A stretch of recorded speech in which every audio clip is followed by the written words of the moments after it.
So, Alrighty. Well, hello everybody. We're live. It's the Trampled Underfoot podcast show, and your hosts are Mark Lindsay over mhm. on the West Coast and Eloy Escajedo over on the eastern edge of the continent and or country within the continent. Well, you're not wrong. It is the other side of the continent.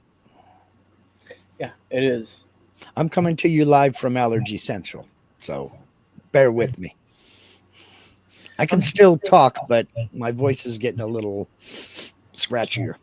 Pretty soon it'll be so husky it can pull a dog sled. and I'm coming to you live from Paradiso on Earth. That's right, folks, Miami, where there's bikinis, palm trees, and little drinks with hooey umbrellas on them, in them, and flashy cars, and the sun glistening off of the what are they glistening off of? Something The shiny and tourists, what? the tourists, The tourists with their sun-baked, suntan bodies out on the beach and sand stuck and up in and their and, and red faces. and freaking lobster hands and legs, Mm. Yeah, they got that in Hawaii too. carrying their tourist totes all around up and hmm down. Yeah, on Waikiki Beach in Hawaii, there was a chain called the ABC store, and the ABC store is a little convenience store, but you could get stuff like you get sodas and things like that, but you could also get like aspirin, toothpaste, stuff that people generally forget or have to stock up on when they're staying in a hotel. And you could get all the crass souvenirs that you wanted, all the painted coconut stuff and all that thing. I mean, it was, and they had these big old huge, doesn't matter, man. You could buy a chapstick and they put it in one of these big old huge shopping bags, right? With a big blue circle that said ABC store in the middle of it. And as you're cruising down Waikiki, it's just like a parade of people in flip flops carrying these big white bags with sunglasses and baseball caps. It's pretty cool though. Yeah. I like mostly. You're not gonna be surprised to hear this. Mhm. I like mostly the '80s experience on the beach. Um, of course, I was a kid and, detached Mhm. from, but really traveling out to the beach. Back then, Miami Beach wasn't the party central that it is now. Mhm. What it was a retirement place for retired people. A lot of Jews would retire there. Mhm. Um, and then along the Ocean Drive in front of Miami Beach itself were a bunch of these Art Deco early 1900s hotels that were in disrepair to various degrees, and you'd see the old folks sitting on the terraces, Mhm. or patio frontage of those little hotels Yeah. because they were like two, three, four-story things Yeah. with Art Deco signs on them, and the windows had different weird shapes and the railings and this and that. Yeah. All that sort of fancy schmancy early 1900s, like we're into the future now, and it's got that look to Yeah. it, which is actually a pretty interesting look. It's not. Mhm. Um, Miami has that uniqueness to it, and so we would go there, and we plenty of parking. I mean, sure, sometimes it wasn't, but like, and you'd head out onto the beach, you'd bring and picnic there and enjoy the water. Just that whole experience was very memorable for me. But then come into the '90s, they started to really up the ante on fixing stuff up, and it blew up because Yeah. it is a perfect setting for. And man, they really blew it. Not like now, it's like High Disney rise. World. Nothing but high rises. Yeah, it still has its iconic whatnot, but Mhm. it's Yeah. um it's developed quite significantly, and they do have a bunch of high rises now, and like just boardwalks and this and that and stuff, and it sounds great, but it's an island. Mm. It's a long, elongated island, and when you cross over, there's just so many streets until you hit the beach, and Yeah. so finding parking when everybody wants to go there Yeah. is difficult. It's So crazy. Yeah. it's insane, dude. Hmm. Um, but it's It pretty. it was similar when we lived in Savannah, Georgia, and I honestly thought about this would be a great place to start a business, um, because it was kind of the same thing. It depends on where you went to the beach when we were there in Savannah, Georgia. All the water was coming around up from the Gulf Stream and what have you is nice and warm. The water's in the 80-degree range. Nothing like a West Coast beach where you're frozen if you look at it wrong. Yeah, But parking was a hassle. Getting there, getting back, people didn't want to get sand all over their cars. And I often thought that this would be a great place to start a business, buy an old airport shuttle, a small mini bus that'll carry maybe 20 people, and just run a shuttle, 50 cents a person, a buck a person, whatever, to go from the big city parking spot out to the beach, and just go back and forth, just drop people off. And then I'll, go back and, pick people up, take them back to the parking spot, stuff like that. And then just make, say, hourly runs, you know, and I thought that that would be a real cool little side business. Just have yeah, rubber floor mats in the bus and all this, so you could just open up the back door and hose it all out the front, and then next morning get up and go do it again. that is a Just good idea. shuttle people to the beach. That would be a good idea. I don't know if they have something like that already, but that would be a good idea if they had a parking space and they made it popular, and then you just did runs. Hmm. And it was the same when we were in Hawaii, because Waikiki, you can't park on Kalakaua Avenue, which parallels the beach. You can't park there. You got to go park in a hotel parking lot and pay for parking, or there's a couple of parking lots like 4 or 5 blocks inland. But then you got to walk with all your stuff and all your kids, and it's a major pain. And a lot of people just don't want to do it. But if you could, get a little van or bus so you can carry 15, 20 people at a time, and just, I leave at the top of the hour here and I drive over there and drop people off at the beach. I pick the people up who are ready to go back, and we go back up to the parking lot and drop them off there. Then I leave, again, just make hourly runs and charge people accordingly. I think it would work. Of course, now with gas being what it is, you never know. Charge them an arm and a leg. Nah, make it cheap enough to where you get some good uh, business. And, if they're going to be there for 2 weeks, you sell a weekly pass for 10 or 15 bucks. And for extra money, in the front of the little mobile thing, you could have like a rack with food, with junk food and magazine, and then shirts and beach towels hanging from the thing. Like turn it Well, I, into I would I would definitely merch the thing. turn it into something you'd see in like India or something Hmm. with little bells on it. Spray it with different colors. You just go Yeah, freaking just crazy with it. well, see, Hawaiians are pragmatic people. So if you did this over in Hawaii, when they created the bus service over there, the city bus service, they didn't go for like the Honolulu Transit Authority or anything like that, because they knew what people were going to call it. So it's called the bus. That's what it's called. And the bus goes all over the island. It's a transit system, but it's just like any other city bus. It has bus stops, and they stop and they pick it up. But they just named it the bus because they knew that's what people were going to call it. So you would have to call this the beach bus. But I think it could get you could make money with it. And um, Miami Beach sounds like the perfect place to do that. You Yeah. know, I was thinking you can also have a smoking and non-smoking zone. This is just a little thing that you just pack it with all the options that you see Mhm. like scattered everywhere. Um, Yeah. you turn it into this and music like speakers. Yeah, just blaring Jimmy Buffett tunes as you go back and forth. Yeah. Let me get my cup that I left it Oh, right here. It's real quick. okay. Yeah, I mean, what the heck? Why not? Let's see here what we got going on. Just folks saying hello. Kurt over at Crafty Jan says Mark is now where the air is green and yellow with pollen.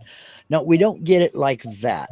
Um, it's just something in the air. Now you get out into the woods, out in the forest, then yeah, you've got all that yellow pine pollen all over the place. But we don't have it so much here, and I'm not sure what it is that's doing it, but yeah, it's getting kind of thick. So What, your allergy? yeah, my allergies. I do this twice a year. I get real bad, but it's okay. Congress could, in theory, Hmm. pass a law to ban allergies. They could. Let me know how that works. I'm just saying Hmm. that that is an option.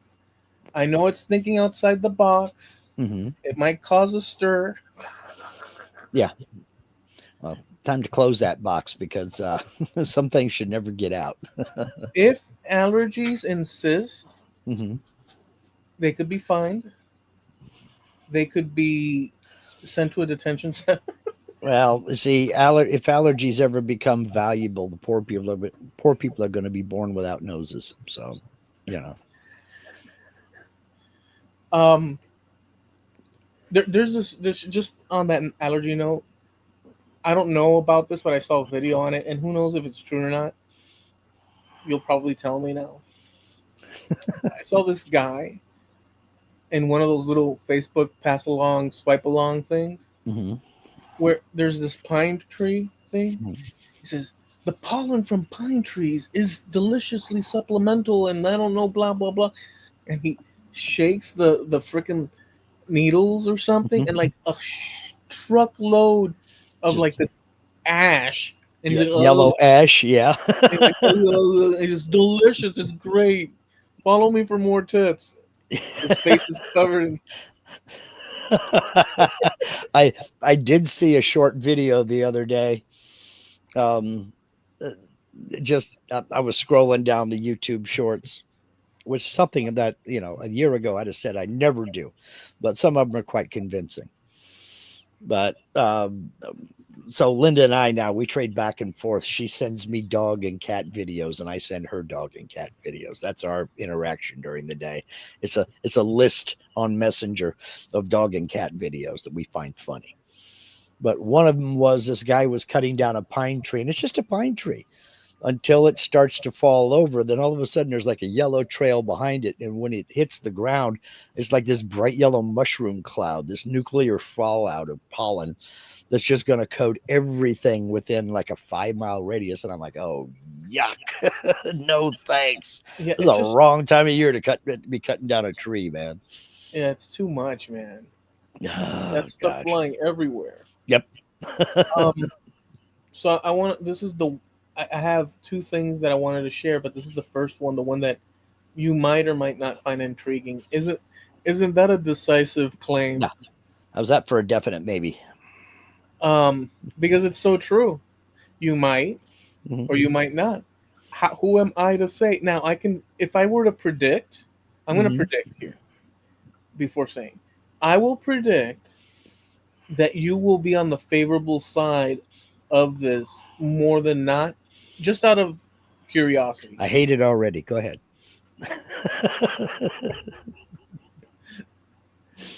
Toe fungus, Well, there you go. the I hate wonderful, it already. the wonderful world of.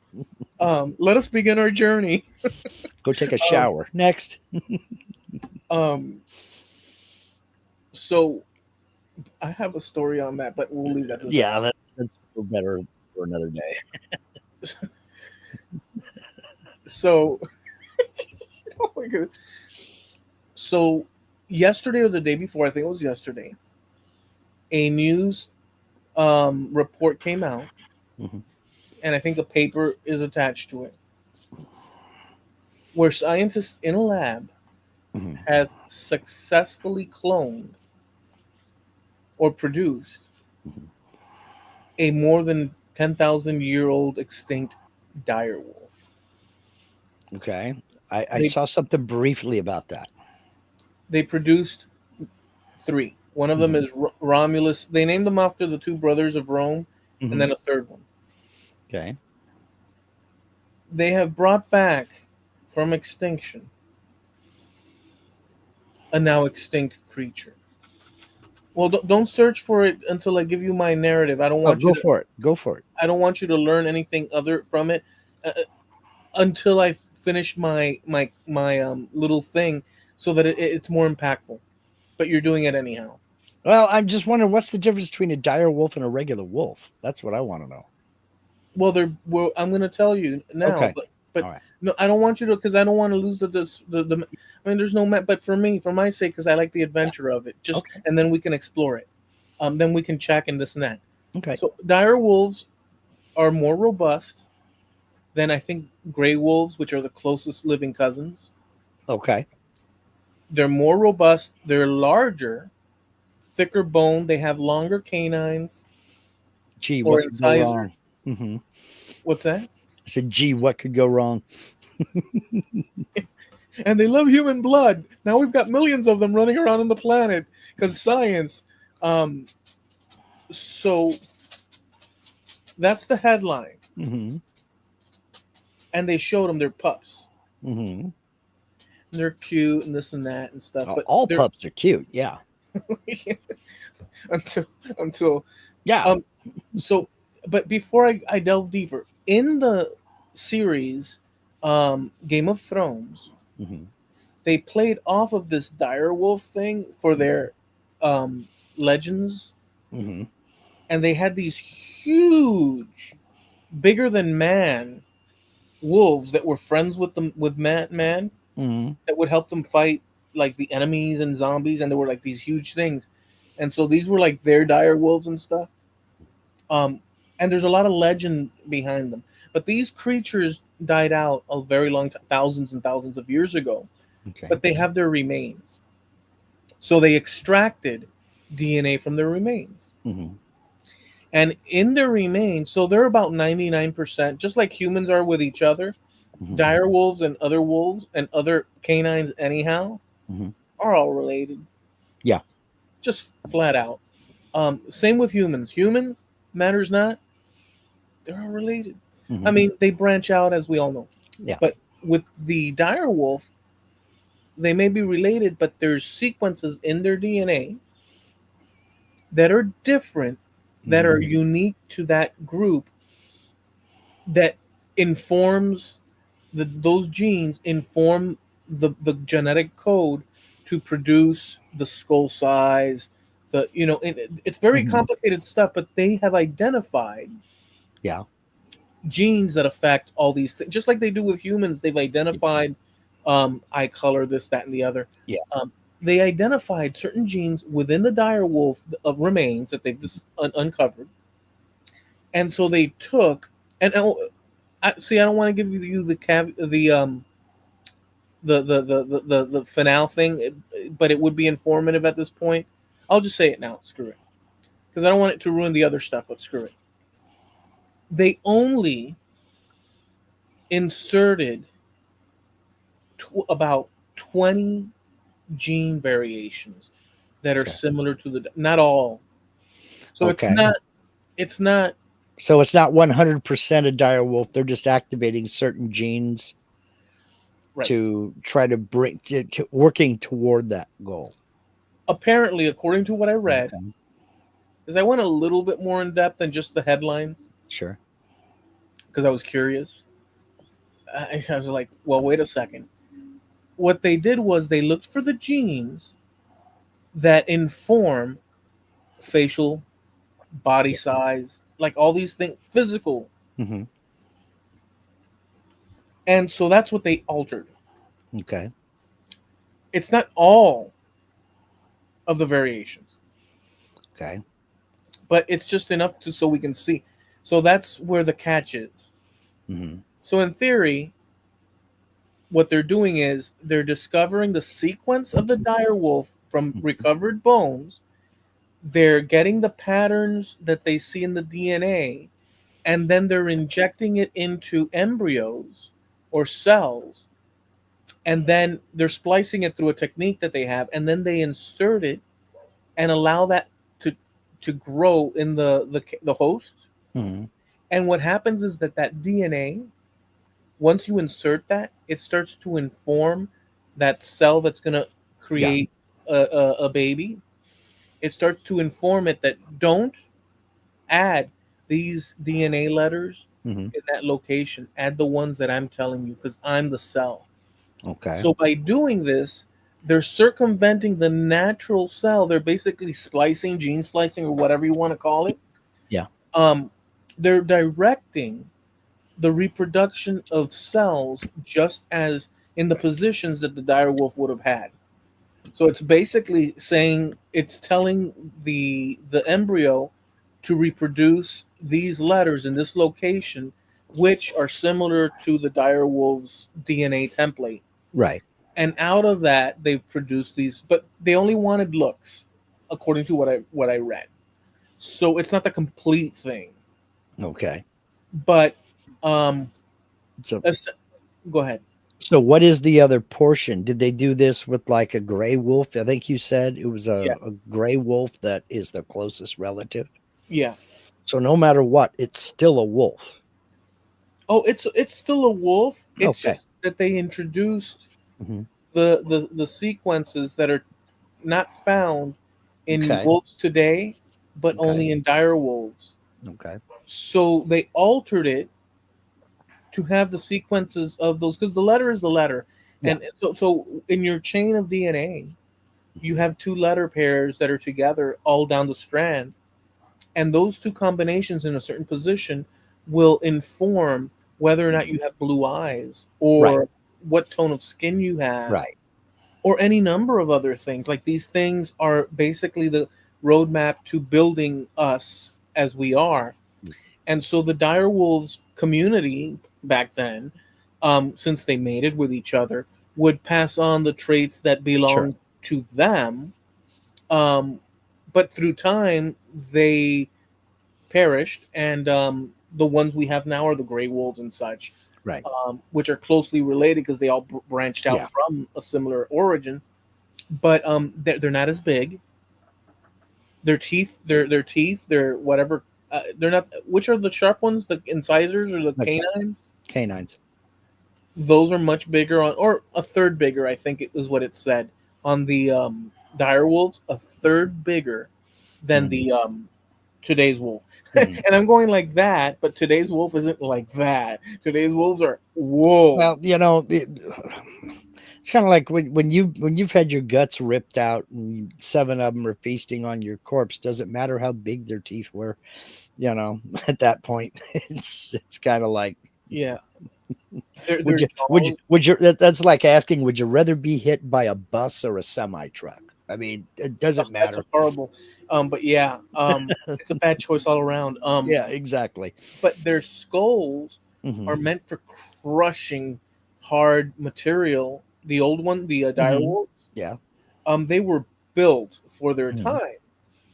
So Right. now they've spliced this and they've done this, and there's three of them. One of them is Romulus, and the other Hmm. one is I don't know what and I don't know what. Remus, and then whatever the other one was. Yeah. Remus, Romulus, and whatever the other one is. And I saw them. They're adorable little things. We'll see what Oh happens. yeah, they're always adorable. If you look at a leopard cub, they're adorable. Bear cubs are absolutely cute and fluffy. But here's my question. Okay, first of all, I think the whole process is fascinating. I really do. I think it's fascinating. And in some ways I'm for it. In some ways I'm like, whoa, wait a minute. But I just gotta wonder,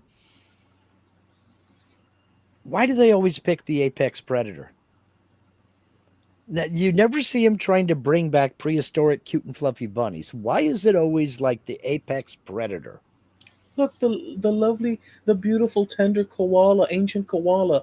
No, let's not do that one. Let's do the dinosaur, the flesh eating dinosaur. Yeah, exactly. Let's bring back the dire wolf. No, we don't care about the rabbits. We don't care about we don't care about the small harmless things. Let's bring back an apex predator that would just soon rip your, even if it's just a gray wolf, it'd rather rip your throat out than listen to you say no.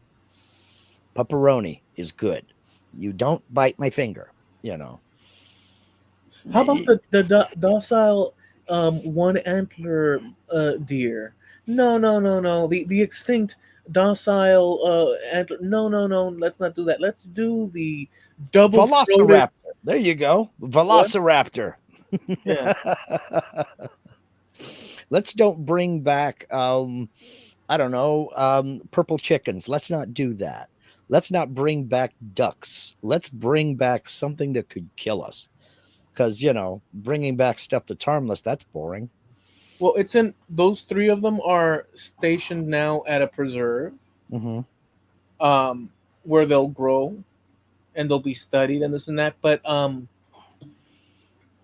it was 20 genes Hmm. referencing their physical appearance. Hmm. Um, and I found it interesting. But the reason I found it interesting initially was because of the claim that they brought it back to life. Hmm. But it's sort of not true and sort of true at the same time, because these certain positions, I mean, it brings into question a lot of things. Like, Yes. I also asked it because I went to Into the Copilot, AI. Yeah. yeah, and I asked it, well, wouldn't this then be possible? Because I know that there's people that want to do this with humans in order to, like, let's say you have a child, you want it to include the best traits possible. We've talked about this in the Yeah. past, Gene um, splicing for that. but this Is is this babies. this is possible, and today, and there's an example from China of two kids that this was done to insert them with protection against certain disease, Hmm. which was prevalent in the 80s, the big A. Yeah. Um, I don't know, man. There are a lot of ethical questions. There are a lot of ethical questions with this. Some people think that, well, we're working on animals. That means we get a free pass. No, you have more ethical questions when you're dealing with animals because again you're talking about you're messing around with predatory animals. Let's stop that, okay? Let's knock it off. How about something that is harmless to people should something go awry? You know, you were talking about these things were made to crush their skull structure and everything. They were made to crush. Gee, that's something we need to bring back. No, um, they went extinct. Not their extinction was not human caused. They went extinct for a reason. Let's let it go. Better to work on something like the dodo that went extinct due specifically to human action. Let's concentrate on something like that. Okay. Maybe we can work on the passenger pigeon. That went extinct because as a direct result of human involvement. Let's get the harmless stuff first before we go messing around with apex predators.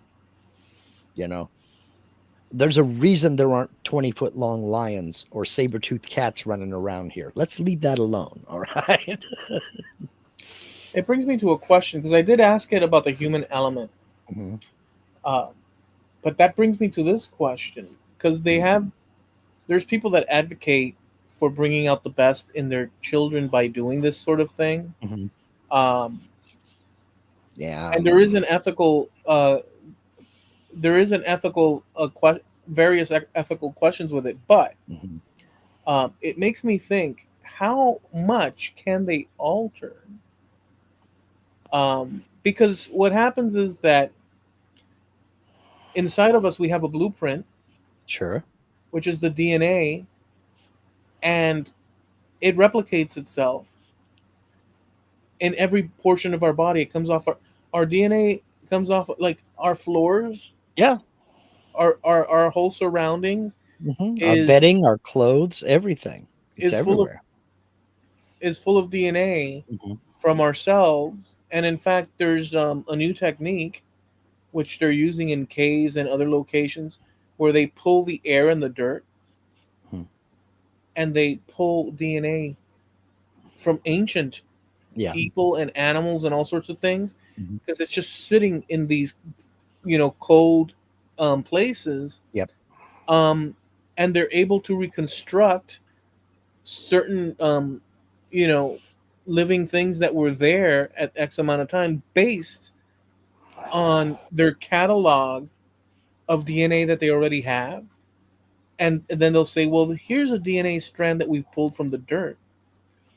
And it's got these letter sequences like a code Hmm. or a combination. And let's run it with our database of what we already have, um, Yeah. sequence that's already there as far as like codes, Hmm. and see what that is. And then they found, oh, well, wait, this belongs to this that they pulled from the air. Yeah.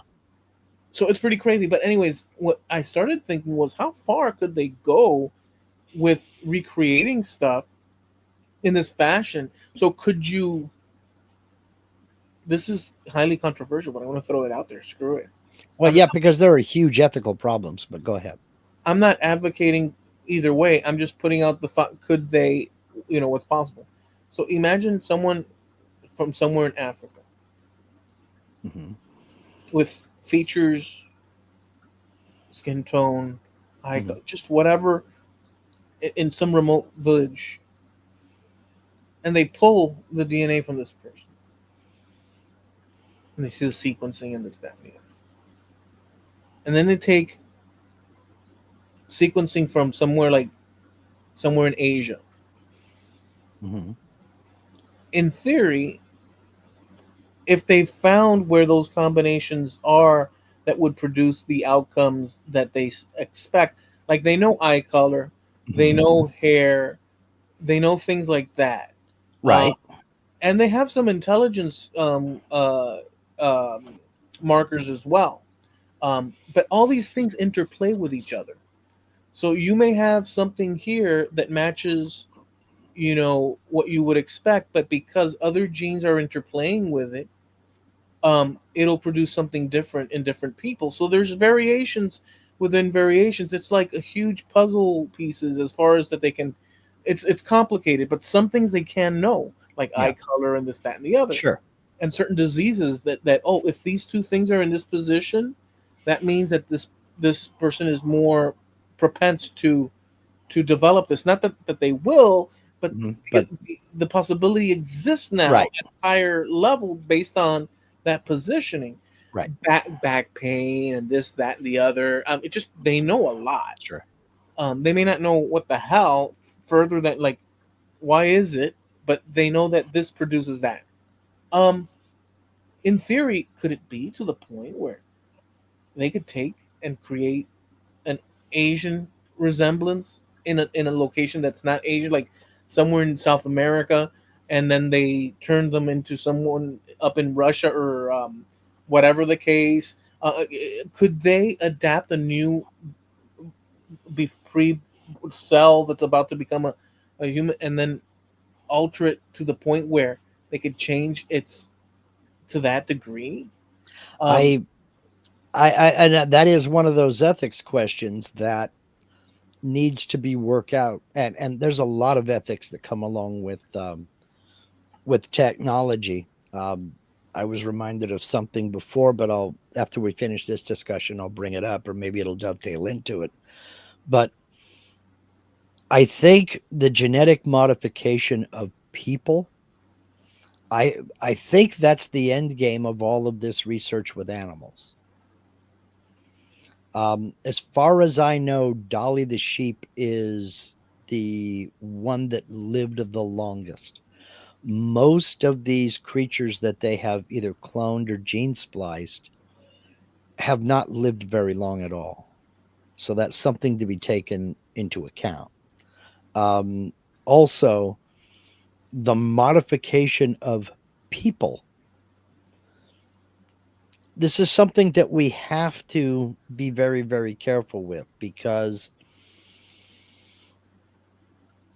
you, as a father, can give consent, a mother can give consent, but you're talking about the creation of another being. Can that being give consent? I mean, let's think about that for just a second. Put ourselves in the place of the result of this genetic modification. Do I want to live my life as an experiment, knowing that I am the result of an experiment? I was engineered to be this way. First, sorry, mom and dad. Hope you kept the receipt. I don't know what their return policy is, but you can give consent for one thing, the mother can give consent for the other thing, but can the result of that engineering project give consent? I would maintain no, they can't. Well, they don't. They don't. They're not born until. Exactly my point. So you're creating a person that is real hot and heavy. So just from my layman's view, knowing absolutely nothing about any of this and what kind of ethics laws these people are under, what kind of rule book that they're forced to adhere to, I'd say right just from my outsider looking in point of view, I'm against it. Well, The whole thought of it. well, because it's you're messing with things that are sacred. Yeah. But And that's our understanding. That's not. Um, so I agree with you, but taking the other position, if you have a child, mhm, or you're going to have a child, you mhm, can walk into a doctor's office, yeah. and they're going to take the man's contribution and the woman's contribution in order to create that being that's going to Mhm, begin with a cell, with that yeah. union. Mhm, And they say, well, look, you as the woman or the man have the propensity for X, Y, and Z, mhm. and we can remove that and wipe that clean so that that propensity is not there. Or um, we can well, no, let me add this one to layer it Mhm. nice and thick on.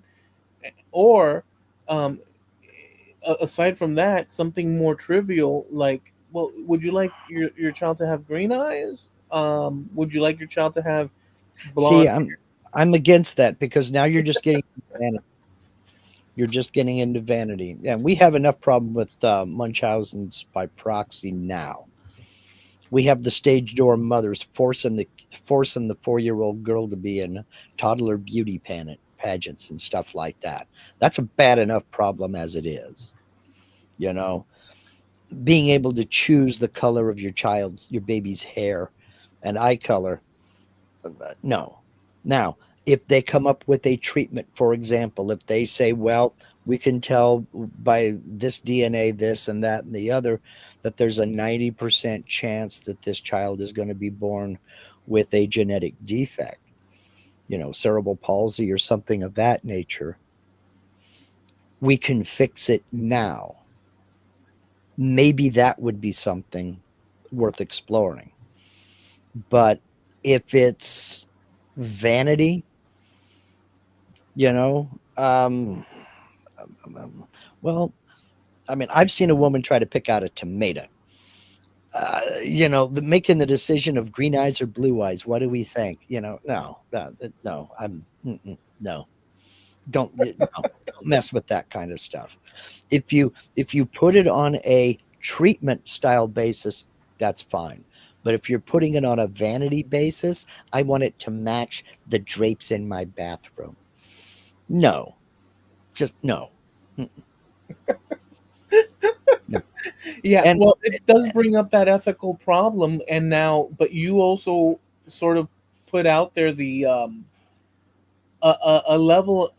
So there's a range mhm, from what you've explained where a necessary thing because the ratio of potential problem to solution favors the procedure based on you don't want this negative impact on this being that's going to be alive.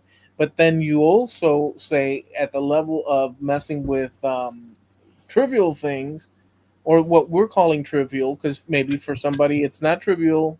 I believe it is, but whatever. There you're saying that's one too far. Hmm. Yeah, I think if it's treatment for a condition, a potential condition, you know, and I'm not picking on anybody. Okay, I have I have relatives who have various disabilities along a wide spectrum of different things, physical as well as mental. All right. But if they can see that it's likely this child's going to be born with Down syndrome based on the genetics that we've got right now, if they can prevent the condition Right. with some sort of a treatment, okay. If there's a the propensity for pick any of the genetic diseases or conditions, if there is a way to treat that before it becomes a um, a concern, then I say go for it. But if you're just doing this so that they're, well, I want them to have a little bit more melatonin so that they look like they're tanned all the time. And they should have, blazing blonde hair and bright, piercing blue eyes. Dude, you're not picking out a date. This is your child. All right. Let's knock it off. That is a You know, moral question on what's acceptable I and think it's moral and ethical personally. but But when to when be to be fair, I'm even that way with elective surgery when it comes to plastic surgery. I think if you had an accident and you want to, you were in an accident, you've got a big scar, and you want to try to get that repaired, I say go for it. But this whole thing, and these are consenting adults. These are adults who can consent. The whole facelift thing, I think, is just totally unnecessary. Breast enhancement. It's a bunch of BS. but let me It, inject this concept here that these moral questions or value questions, hmm the thing about it is that therein lies the problem, because once you introduce the question of ethics, hmm you have a range of ideas on what's acceptable and well, what's not acceptable. and I make allowances for that because I think a consenting adult, if you as a consenting adult want to go in and get hair plugs, that's your thing and you have the right to do it. More power to you. And nobody, to include me, has the right to give you any flack over it. I may not agree What are with hair it. plugs? That's where they take hair plugs off the back of your head and transfer them around the front to bring your hairline back down. Yeah, I You think that know, I'm gonna try that. well, it's only like $50,000, but go for it. So, I can put it on my card and throw caution to the wind. well, the one thing is if you put it on your card, the interest rate's going to be higher than if you go out and buy a new car. So you're better off buying a new car because they can't guarantee the hair plugs are going to take. So so let me just so there's that hippie couple. If this becomes the norm, like this question of Mhm, altering genes so you have the outcomes that you want, this and that, mhm. with your children, I can foresee a situation where like some hippies from out west, they enter the office and stuff. You see, my husband's always wanted a third nipple right here. See, I don't see it as hippies. I see it as the rich folks down around Malibu and, down Southern California, the beautiful people. You know, that's how the Balchinians came about. Yeah, well, Do you remember that from? yeah. But I think one of the funniest jokes I ever heard about plastic surgery was on a British sitcom called Absolutely Fabulous, and they were talking about this woman getting more plastic surgery done. And the one woman looks at another one and says, "Are you kidding? If she gets another facelift, she's going to have a beard." So you can figure out where that beard comes from, but yeah, it's I don't know.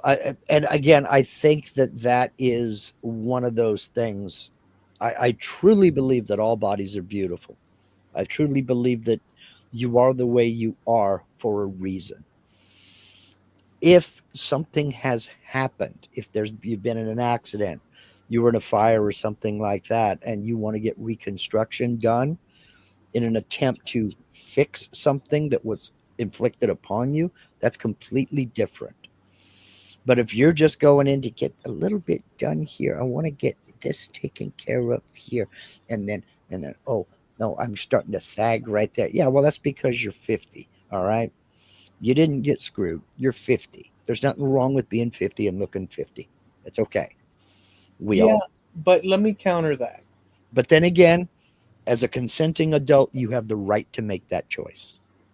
Can I counter that though? Go right ahead. Okay. So I don't disagree, but I'm going to counter it anyhow because Mhm, there's other perspectives out there. Or there's this problem, which is your understanding or how you arrive at those conclusions, mhm, which I agree with. There's a natural process. I mean, it is what it is. However, other people, because what it is this, you know, depending on what cycles people are dropped in or fall into in mhm, terms of their perception of the world and the things that they find that are of value or not, or the right. things that give them a complex or don't give them complex, are very specific to people. Now, all humans fall in a range of things that they worry about, be Mhm, it age, be it this, that, and the other, being skinny, fat, or whatever, mhm, tall, short, just all the variations. It's potentially available to all humans to be concerned about. mhm, But and so are these value judgments, like the one that you're stating now, which I don't disagree with. Um, but I'm still making the argument that in the case of some people, in their reality, in their mind, mhm. a facelift is just what the doctor ordered that fixes their And cycle. I think as consenting adults, they have every right to that, not only that opinion, but if they want to go get treatment for it, you are more than free to go do so. Personally, I think it's unnecessary. I truly believe that no matter what kind of mental image you have of yourself, there is more than one person out there that finds you attractive.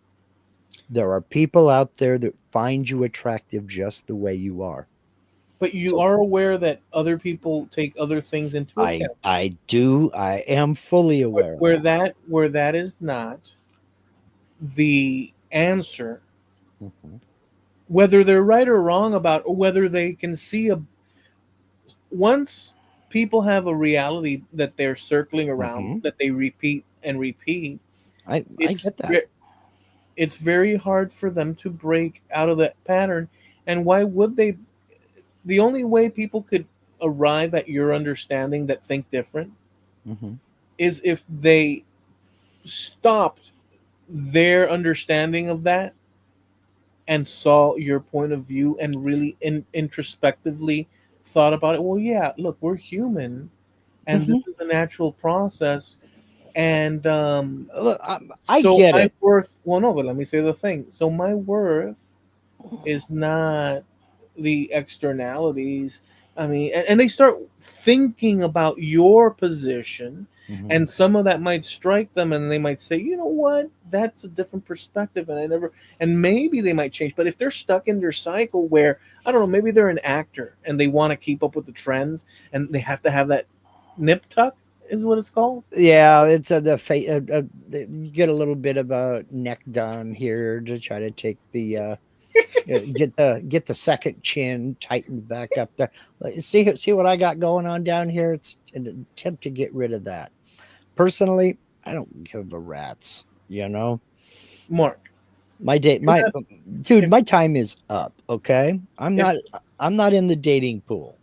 if tomorrow you got a free Ed McMahon's Publishers Clearinghouse a thing, and they said, look, but for what do they call it, Nick Tucking or something? I don't know what the hell they I call don't. Yeah, it's it. just And say, basically a Mark, facelift. all expensive plus 7-day week massage at our spa and treatment center, and blah blah blah, and this and that, and we'll even do up your toes and nails, with our premier um, feng shui. Tell you what you do. You take that money that you were going to give me on all that stuff, You pay off my debts.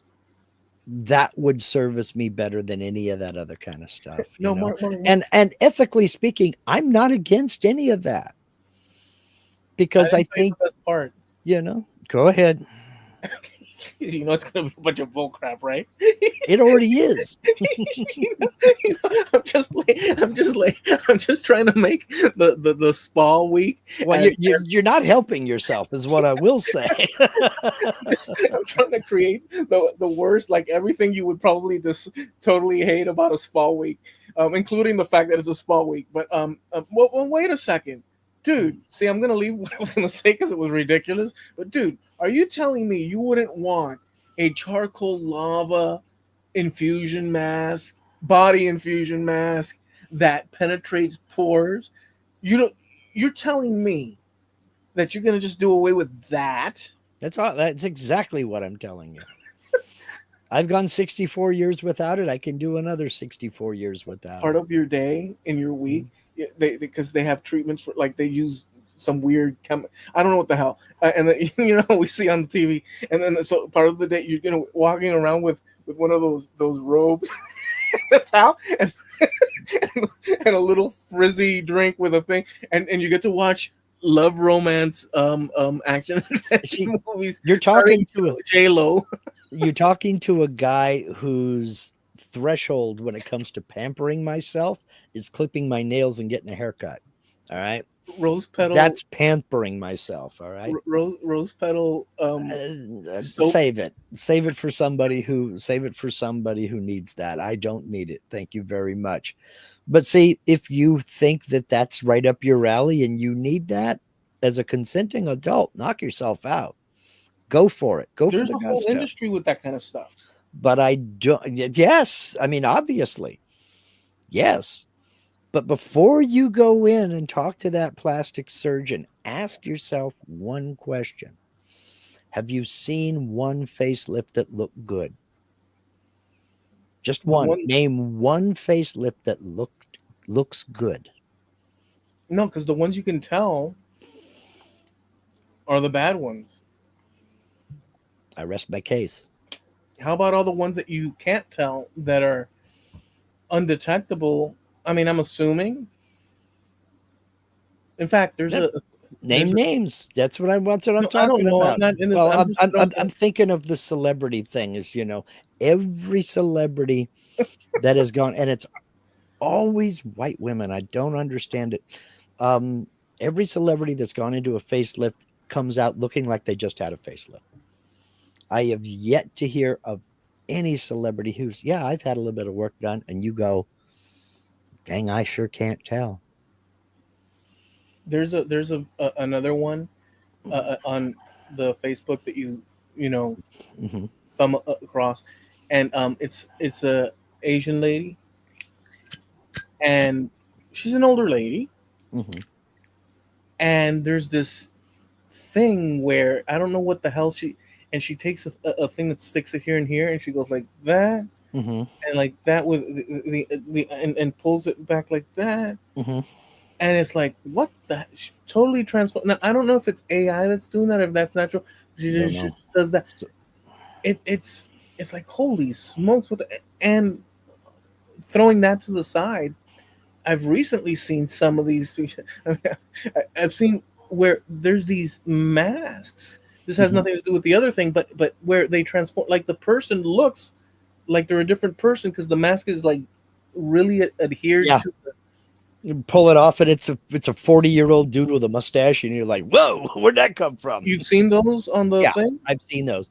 dude. I've seen some makeup jobs that look absolutely spectacular. Some incredibly theatrical. I mean, where they look like a lizard or what have you. You know, there's one where it looks like a lizard holding on to. It looks like a chameleon holding onto a branch, and then all of a sudden it starts moving, and it's a woman who stands up, and it's like, whoa, where the hell did that come from? And it was just body paint. But none of that. I don't find any of that to be unethical.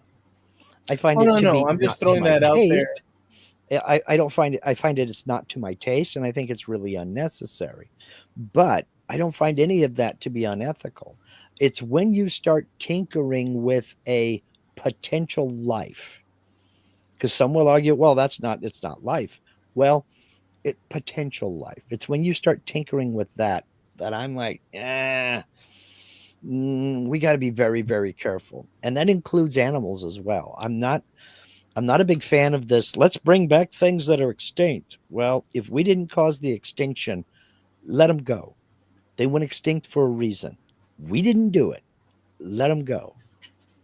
We don't need, um, Jurassic Park writ large. We don't need that.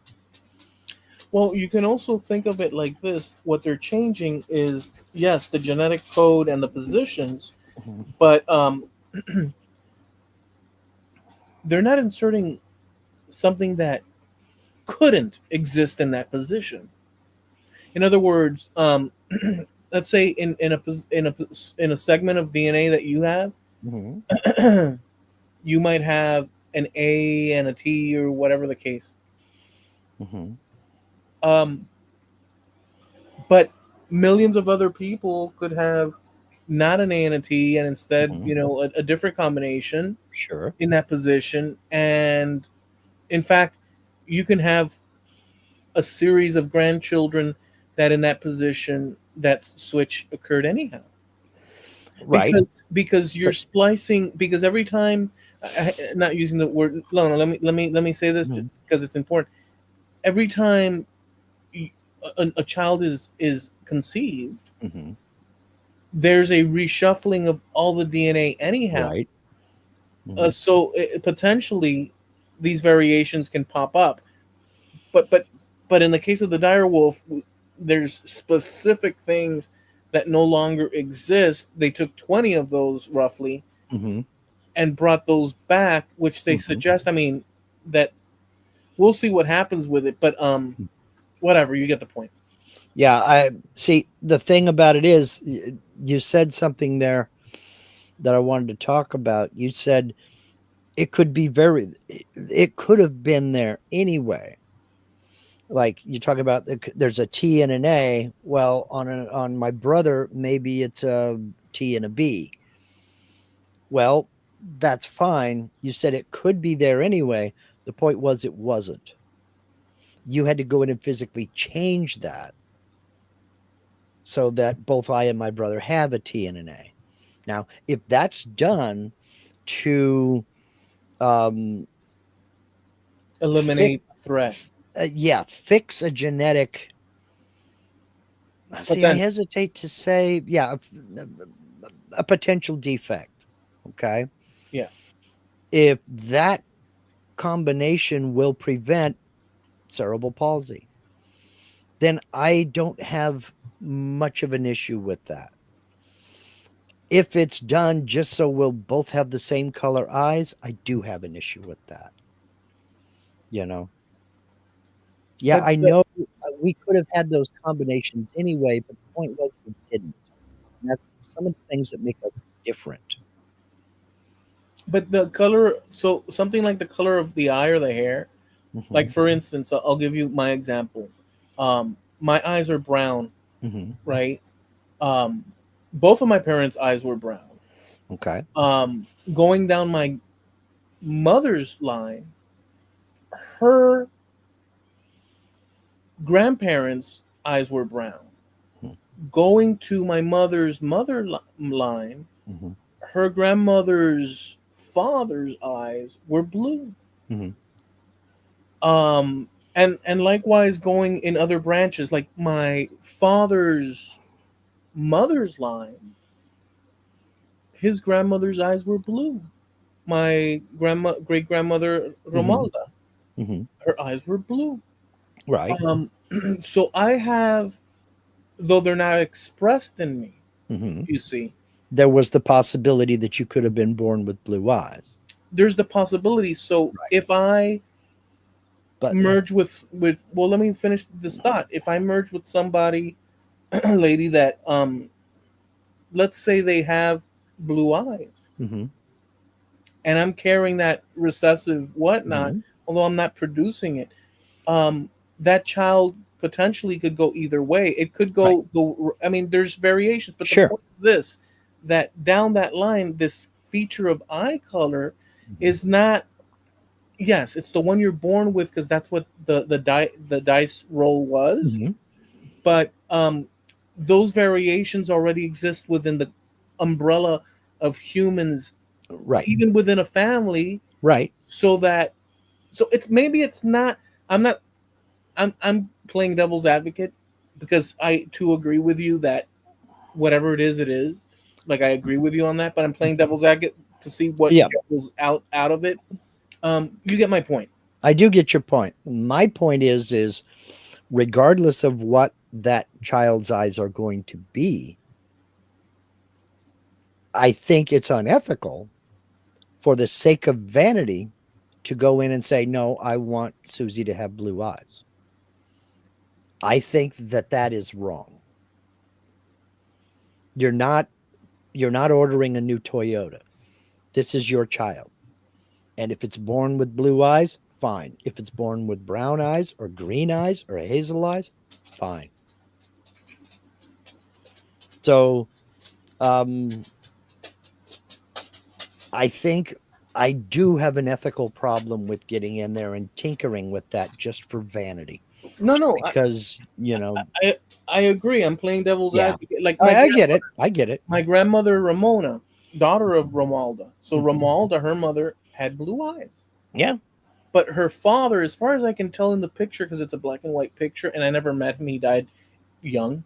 Hmm. Um, could have had blue eyes or some Yeah. sort of brown eyes. I'm not sure. I can't Hmm. really tell, but I Yeah. think.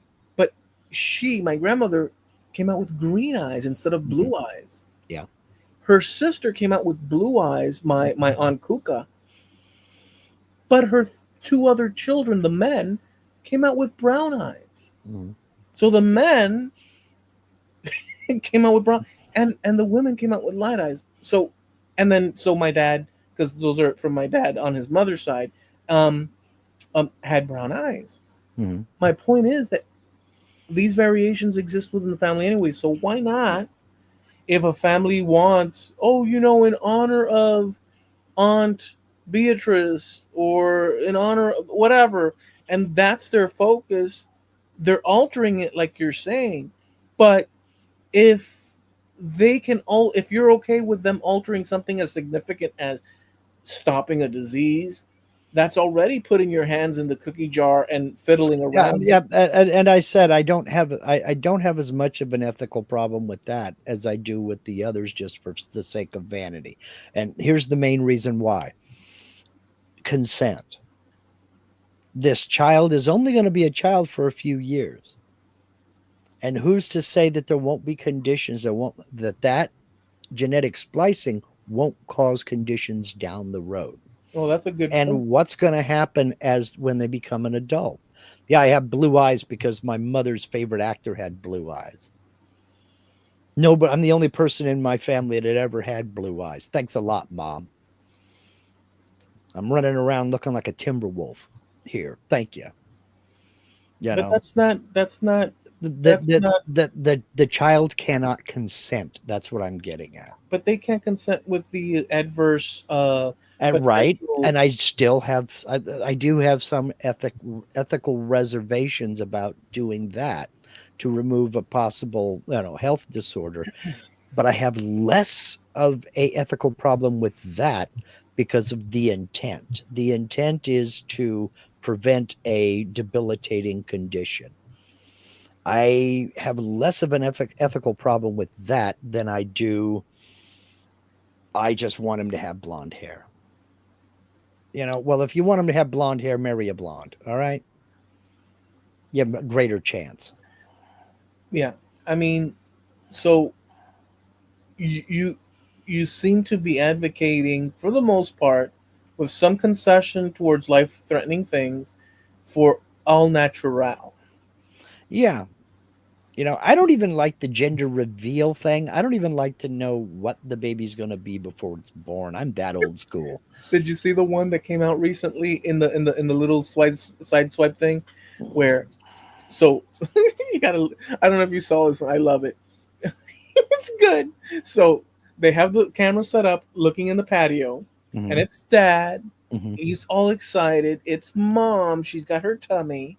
They've Hmm. got a little table there with the thing to Yeah. shoot out the dust. And there's the two little daughters next to him. And dad's all excited. He's got his two little, and then she goes cluck, and it shoots out pink. And he goes, damn, damn. And he starts walking around and he starts crossing the camera back and forth. He's happy, but you could tell that he wanted to, and they're all cracking up. It's great. There's another one that I thought was absolutely hilarious. It's a similar situation. They're out in front of a house and the whole family's around and everything. And the guy's there, the woman's there, and they break open the thing and it comes out yellow. And they're like, what the hell? What the hell? What the hell? And all of a sudden the camera pans over and there's a guy dressed like Homer Simpson backing into a bush. I think it's great. It's hilarious. Um, Daniel has an interesting take on this. Okay. He says, what about the Tasmanian tiger slash wolf that we did hunt that to distinction? Or the dodo? The dodo, I said, yeah, okay. I'm not too happy about apex predators, though. That was my point. Why don't they do something like the dodo? Something that ain't going to, bust out of a cage and go on a murderous rampage. You know, um, the Tasmanian tiger, I think they called that the thylacine. And this is one of those things, it's almost, but not quite like Bigfoot. There have been sightings of that Tasmanian tiger, that I think it's called a thylacine. I may be wrong. There have been sightings. There's yet to be a photo of one, and they've yet to capture one. But there have been people way out in the bush in Australia that have said, "Oh yes, yes, yes, yes, we've seen it." You know, Let me so add this idea. So, but about this whole question. So, um, and, about ethics of this. well, Those. I wasn't quite done. Where I was Oh, going to I'm go with sorry. this, I'm that's okay. I'm As sorry. far as this tiger slash wolf and things like that we did hunt to extinction, I have to come back and say, why did we do that? Was this thing slaughtering people? The state of Oregon a few years ago, um, they way back in the 1800s when the migrations took place out here, we basically hunted the timber wolves to extinction here. There are no more native wolves in Oregon. The Oregon Department of Fish and Wildlife had the great idea to import a bunch of Arctic wolves and bring them down here and turn them loose, and they're protected. The only case where you are allowed to shoot one is to protect, your flock of cattle, or your herd of cattle, or your flock of sheep, or another person. Right. I don't remember how many they turned loose, but 5 of them have already been shot. And this was just a few years ago that they did this. They've got collars on them, they track them, and all this other good stuff. Yeah. Uh, You have to wonder why we hunted them to extinction. And do we really want to bring them back? Now, I don't know who it was. Somebody at the of the Interior proposed releasing a bunch of grizzly bears back into Washington, out in the woods there. Now you're talking about 700 to 1,000 pounds of teeth, claws, and bad attitude. Gee, what could possibly go wrong? We got to stop the Bambiization of animals. Nature is not a cute and fuzzy place. It's a dangerous place where survival is minute by minute. All right. And when you start reintroducing apex predators, no matter who no matter what caused their extinction. When you start bringing them back, you're asking for trouble. You are asking for trouble. And I still can't figure out why we would do that. Why we would do that to people, why we would do that to those animals. You know, people can't even go to Yellowstone without getting trampled by buffalo because they think they're just going to walk up and pet the cow. That ain't happening. I mean, there are people that get hurt feeding the bears. I, you know, it's just a bad idea. Nature is not a nice place. And when you bring more predators to a place, yeah, I'm with Jim Dockwell right here. Do not bring back animals that look at people as a good source of protein, especially the little crunchy ones. They're good with ketchup. I don't. It would. I don't know. Let me bring the question which pertains to what you're saying because it's ethics. Well, you're also emphasizing the idea of Hmm. putting ourselves in danger, let alone the messing with nature and such, and all Hmm. these points that you're bringing up, which brings me to the question of if they mess with people in these small ways or creatures, and I mean, what is the essence of a human being in terms of? I mean, we the question is one of the big questions, but it leads to this question that there's a sacred question to it, at least in the minds of a fair amount of people. You've been hinting at that very vividly, even though you're not saying that, but you're hinting at it. There's a sacredness to the life of a human being Hmm. that going and picking at it, how ethical, moral is that? And so from Yeah. that, I asked the question: is a human being, whether their eye color or hair color is one thing, whether they're fat, small, skinny, tall, all these things, is that is farting around with those aspects pre-birth um,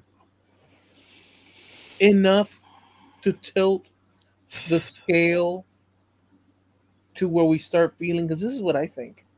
To where we start feeling there's something unnatural, even if it's just that small thing. There's something unnatural. There's something that seems to cross the line. It enters kind of into the spiritual notion, the ethical Hmm. notion, the People playing sacred notion. God. Yeah. Right. It enters into that notion. Um, because And but there are people that will argue that curing any disease is playing God because disease is a natural process and you're taking that away. I don't buy that. I personally don't buy that because again, you have that one determining factor for me, and that is consent. Daniel is asking, Dan, how are you, my man? Would it be okay to only clone yourself if you can dump your brain into that new body? You can consent to do that. You have created a clone that can't exist. It doesn't have its own brain. You've made a new body to dump your brain and your memory and your personality and your conscience. If you want to consent to that, you go right on ahead because it's you doing it to you. no, but now you're crossing into the line of science fiction. That is science fiction, but but it's an ethical question that I think, you know, if you want to do that, to me, that's no different than if you want to get hair plugs or a facelift. You can consent. If you want to do that to you, you go right on ahead. Yeah, but the problem with that,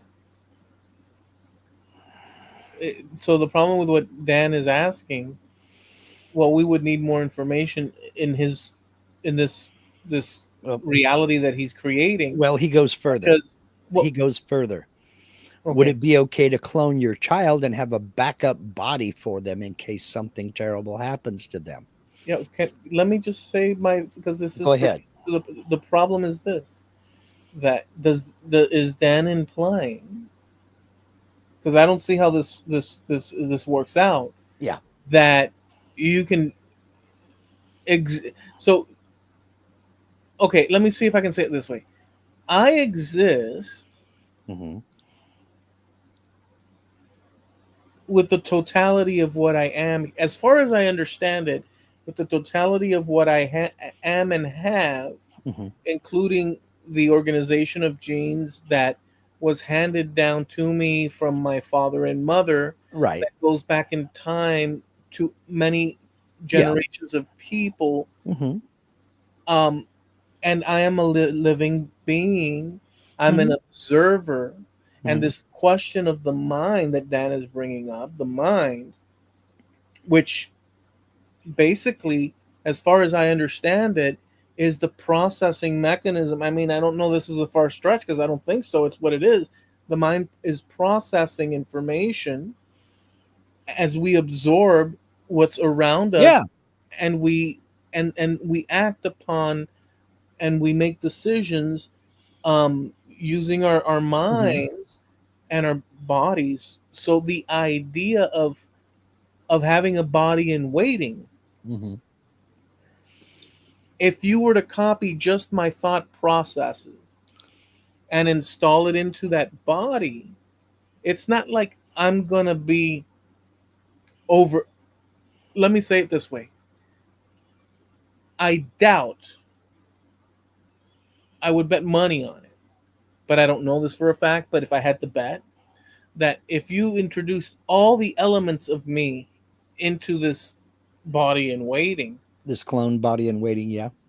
it wouldn't be me. It wouldn't be me. Okay. But see, that's your choice to make. That's your decision to make. No, no, no. I get where Daniel's coming from. No, do you get what I'm saying though? I do get what you're saying though, but a clone is an exact replica. No, it's not the same one that was born at the end of March in 1975.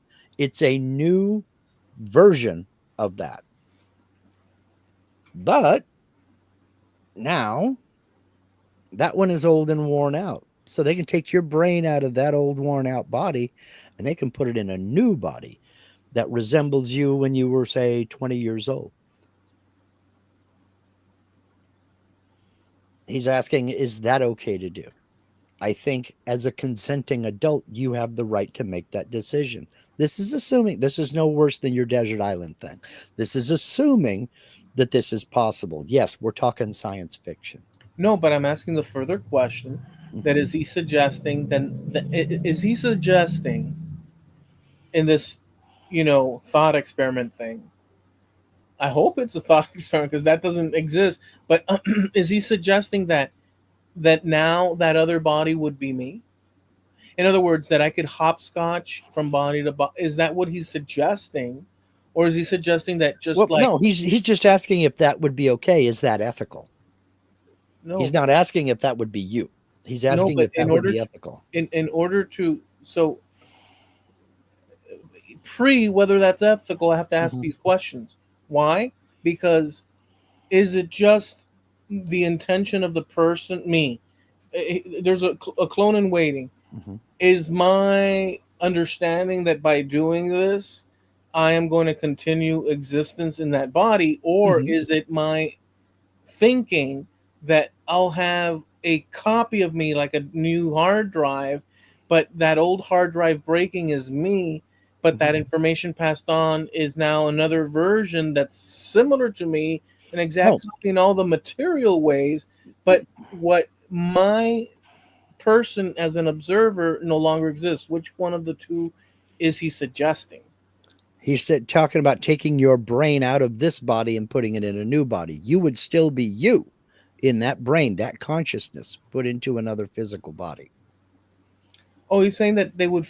physically take the brain out. Physically take the brain out and put it into this cloned body that's been set up for. Yes, I know it's science fiction, but still, think about that. Is ethically, is that okay? I still think if you are a consenting an adult, you can afford it or have fooled your insurance company into paying for it. You have every right to make that decision. That also assumes that the brain is you, and there's a good Mhm. argument it's the motor, or not the motor, but the again, I go back to, even with Dan's question, I go back to the ethical thing of, is different parts of us, is me here? Obviously me is not my, my toe is me, but my Yes. toe is attached to me, and my brain is the one, as far as I understand it, is the one that's observing everything, controlling everything, as Hmm. far as I understand it, and I don't think it's a far stretch. So Dan's assumption that removing the brain and putting it in somebody else, now you have this new vehicle, Hmm. and the director has now Yeah. been placed in a new thing. I don't know. Yeah. You got out of your Ford Explorer and hopped into a Mazda Miata. It's r- still you and you're still driving it. right. So I don't know how to answer, or I have a problem with, that I haven't worked out, where the brain, I guess what I'm getting at is this. I still have ample room to say that I understand that the brain controls, but there's a spiritual sacred notion I'm with that you is there. problematic, that goes back to what you were saying with messing with genes, for vanity and so on, which I never disagreed with you. I was just playing Right. devil's advocate. Understood. And the same applies here. Hmm. There's something of a I, barrier. I'm with you there. I am with you there because again, I think you are playing God or attempting to play God. Yeah, there's something there. Now, not everybody has that barrier. Well, I understand that, and that's why the question comes up. And there have been science fiction stories written about this very thing. I could tell you of some science experiments that would not be, that I don't like, Hmm. that have happened, Hmm. and that are, There are so some horrific things that have happened in our past in the quest for science. yeah. You know, I've seen things that are just, look, all these questions, and what Dan brought up in that very vivid example, uh, well, it's I won't, let me just, it's hard to get the thing out because there's this question lingering. I would say that I agree with your note, um, or your instinct, or your ethical boundary, and but I would say that it has to do with something sacred. Call it what you want to call it. hmm. Maybe we're conditioned as human beings across time. We know the nature of things, instinctive. I don't know what you could say, but there is something there. Maybe we're not used to it. Like if it was commonplace, maybe that would be. I don't know. I don't know. It's a problematic scenario that Well, Dan placed us in. well, Dan and Jim are having a good discussion about this. Jim brings up a point, but you would no longer have that scar from the stupid thing you did as a kid. So the memory would be messed up. Well, that's a good point with Jim. But Um, then Dan came back with well, something that I no, hadn't even considered. wait, Go ahead. before you go with him, let's focus on Jim's thing. Please bring it back up, because Jim's thing is worth. Um, so look, if you, okay, so he's in, as far as I understand it, he's implying that now you have this new Your Mazda new body, Miata yeah. that you're driving around, your new body, Hmm. but your memories and everything indicate that at age 7 you ran into that lamppost for some reason and have that slice, scar, Hmm. and now you don't have it. And what are the mental psychological implications of something like that, the trauma of the two things not matching. That's a good point. I That's what I extrapolate from what Jim said, Hmm. something to that effect, and I think that's a good point. Okay. Dan's retort to that is equally um, profound, I think.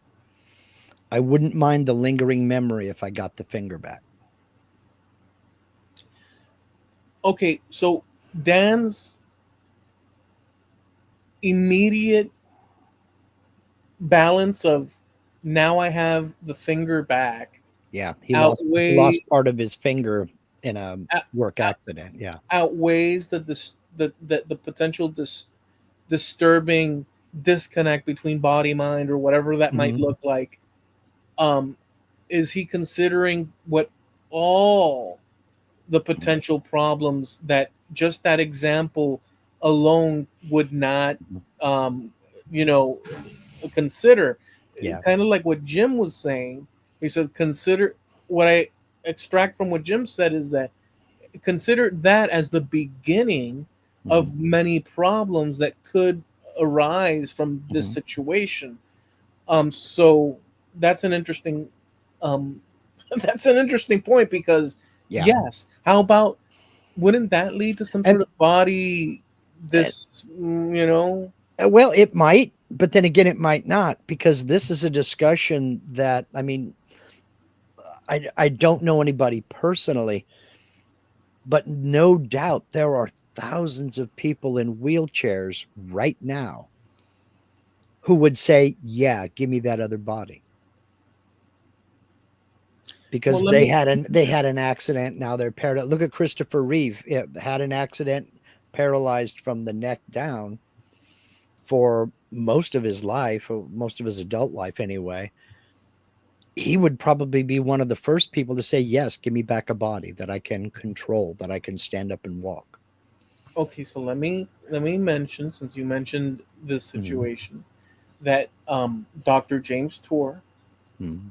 works with nanocarbon something technology, graphite, graphene Mhm. technology.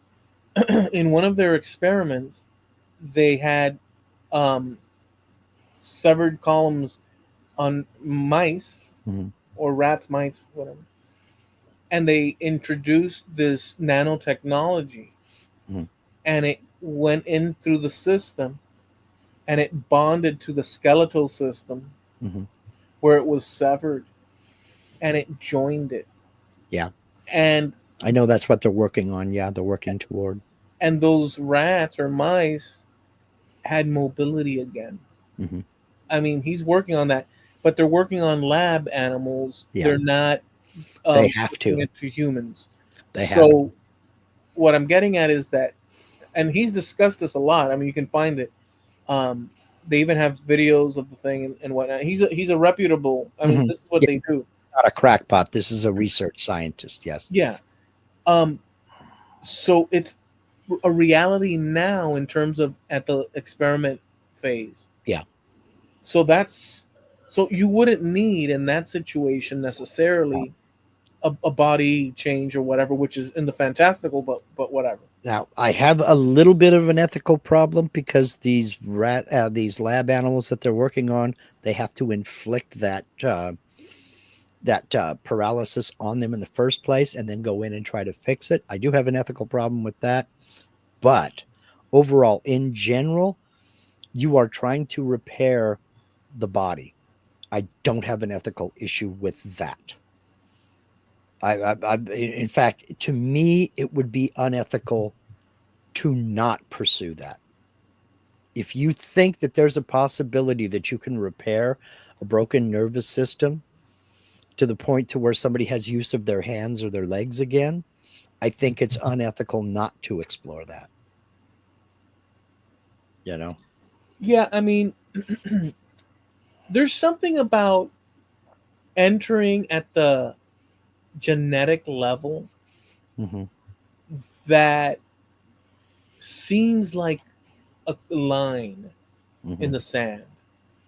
Yeah. At least there's a feeling of that, which I you expressed very clearly. And again, I agree with you. It's just that I Mhm. threw devil's advocate Yeah, into it I understand.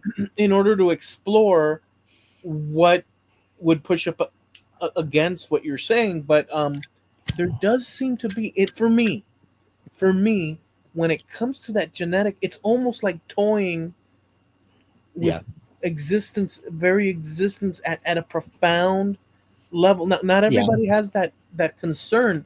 Um, Well, obviously not. I mean, look what they're doing. But I don't know. I do have I think that the context and the reasons what their end game is, I think that has a lot to do with it. Again, if it's just for vanity, I want my baby to be blonde haired and blue eyed. I have an ethical problem with that. If it's oh my god, my baby's going to have this heart condition, this very very rare heart condition, and they can fix it with stem cells or this that or the other and do some gene splicing, I have less of an ethical issue with that. you know so yeah, I can see where that line is, because one thing is saving life, mhm. and the other one is vanity. But again, Yeah, you have that value. yeah. Oh, I understand, and not everybody's going to agree with me. I understand that. I mean, unethical things happen all the time, but And then you there's know, the unintended consequence. Obviously, we're not in that world where we're doing that, but we don't know, like you said earlier. Well, let me just say this before you answer. Earlier, you insinuated that, what if something, by doing this one thing, there's some sort of domino effect in other areas. down the road, yes. So there's also that consideration. Hmm.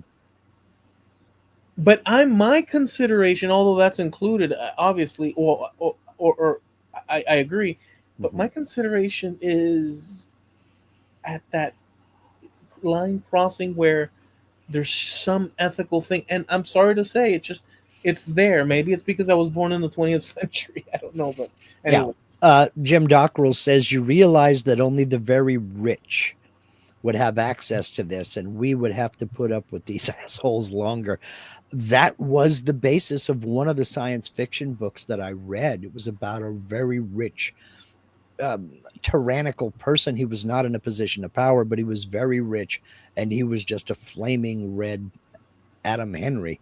And but he had a stockpile of bodies that when this one wore out, he could just transfer his consciousness, his brain into, and keep going as a 20-year-old, you know. That's And again, it was science fiction. I don't remember if it was Ray Bradbury or something, but it was along those lines back in the 70s or 80s that he just cloned a bunch of bodies that were identical to him.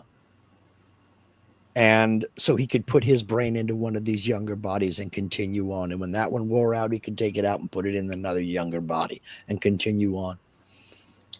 yeah. Um, you know, I could say a bunch of stuff, but it would really go into this wild area. Yeah. So, but well, hell, I'll just say this one thing. There is a, if you think of yourself as you're observing the world Hmm. from your vantage point, and I've brought this theme up, but and we're navigating the world, we're taking in information from our position, Hmm. meaning this body, all of us together. And I say all of us together as meaning my toes, my legs, my arms, my everything. Sure. And I have this mind that's Hmm. conducting the orchestra, or taking in information and this and that. Hmm. Um,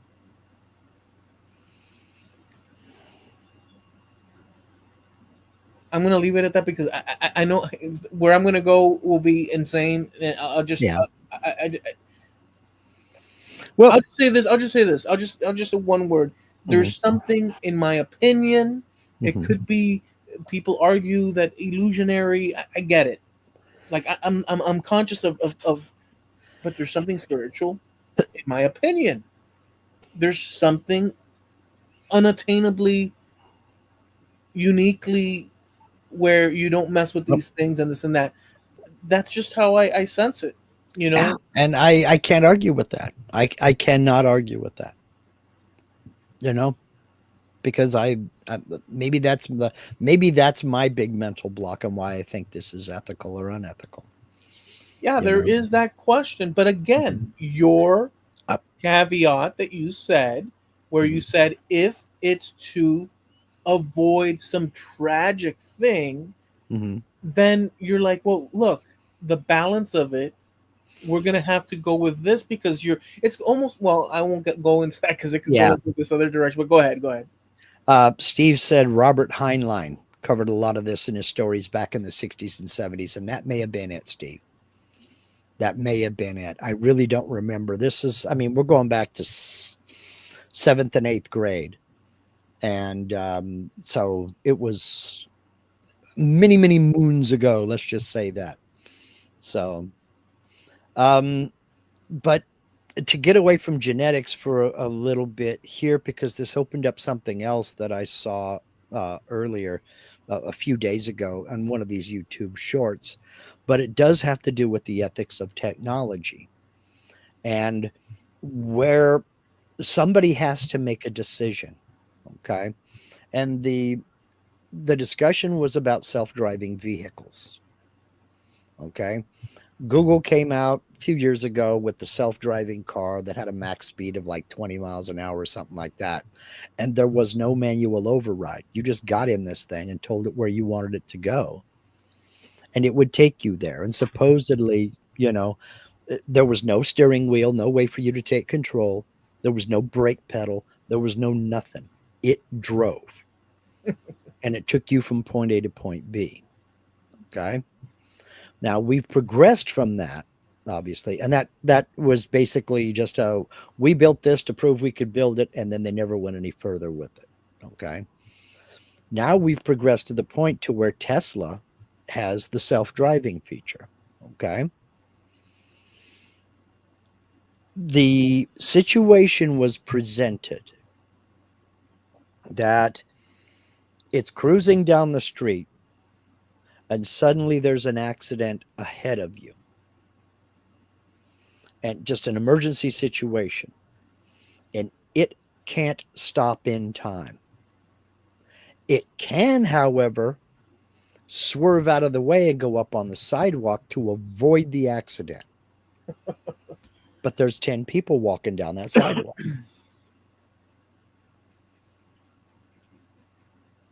What is it going to do? The ethics comes in. Given those circumstances, the car is going to have to decide whether killing those 10 people on the sidewalk is better than killing you, the driver, and going ahead and running into that accident because it can't avoid it. By avoiding this accident and killing you, it's saving the lives of 10 people. Yeah. How is that? How do you, Program it to do the better choice. yeah, what are the ethics involved in that? And how do you reconcile that in your brain when you are the programmer? You're the guy that's programming it. Yeah, there are going to be situations where the car has to kill the driver. Well, they could install in the steering wheel, like some sort of gun that points at the driver, and it says on it, in case of emergencies, this will automatically fire, and then you get in the car. Um, you know, if you're thinking in pure mathematical terms, what you do is just in pure mathematics, because you can't account for whether little Tabitha and everybody's standing on the Mhm, corner, or whether these people in the car, you can't account. But mathematically, with all the cars sold, mhm, you could do something where the computer that's scanning the surroundings counts how many people versus how many people fit in the car, and then it will default to either Yeah, swerving into the court, and it'll just be a mathematical choice. yeah. But you got to program that. How do you reconcile? Because you've programmed safety equipment, you've got airbags, you've got side impact airbags, you've got all of this safety stuff, but there are gonna be situations where you have to program the car to kill the driver. How do you reconcile that in your head? Oh, you mean the driver himself? Yeah, you are the guy programming this, and it sees 10 people. No, but It you're not program. Wait a second. There's unless the no. Tesla has a self explode thing or Hmm. whatever, you're either going to anyways either run into that other car or Hmm. into the sidewalk. Yeah, That's your option, not kill your like. right. But see, you're not driving, the car is. You're program you Eloy right now, you're the guy responsible. You're programming this car for this situation. Right. How do you reconcile being the guy to say there are going to have to be certain situations where the car has to kill the driver? Well, like I said, there's a mathematical equation that in case of an accident of that magnitude under those circumstances, Hmm. um either way someone's going to get hurt. Yeah. Now, because there's a lot of context missing out of there. Are these 10 school kids or are these 10 gangbangers? But You see, now know, you're adding the see, value. yeah, we've got to add and see that. And that's why, you know, See, but now it comes down to personal ethics. It's not corporate ethics, you know? yeah, but let me. I like that. So like, look, that's a good one. So you just said, on the one hand, what if it's school kids compared to what if it's gangbangers? And by your so two things, by your framing of that, it leads me to believe you placed more significant human value on the one group than the other. Hmm. I Yes, I recognize, did. right, right. I recognize that because I recognized myself agreeing with your choice, but then pausing to say, whoa, whoa, whoa, Eloy, we are using. So I stopped. So I recognize myself agreeing with your choice because this is the standard that we all understand pretty intrinsically, let's just say, at least for the most part, where children are of value because number one, there's innocence, Hmm. they have a long life and stuff in this Hmm. and that. But when you juxtapose them with a group of people that are like gangbangers, that evokes all sorts of imagery that Hmm. we've grown up to see behavioral stuff and such and this Hmm. and that. So sorry, MS-13. I'm coming Oh, through. oh, you're thinking MS-13. See, Well, no, or Crips or Bloods or whatever, you name it, any I was, gangbanger, you know? I was thinking in terms of back in the '80s. But okay, but fair enough. This that you're saying. Either way, we're placing value Hmm. choices on groups based on, in this case, two very different Hmm. categories. And I did And I that just on purpose. and well, and I find that interesting. So both groups have value just simply based on their human life. I would agree with that. The the the insinuations that appear just in a long list, like straight out, when you include the caveat of or the specifics of gang bangers, Hmm. I have a list of things that are negative from A to Z Oh, well, just yeah, automatically. yeah. And so based on that list, I've already flipped that switch on that train that goes down or into the people. I've already flipped the switch and headed, but we're still dealing with people. We Hmm. don't know just because they have that.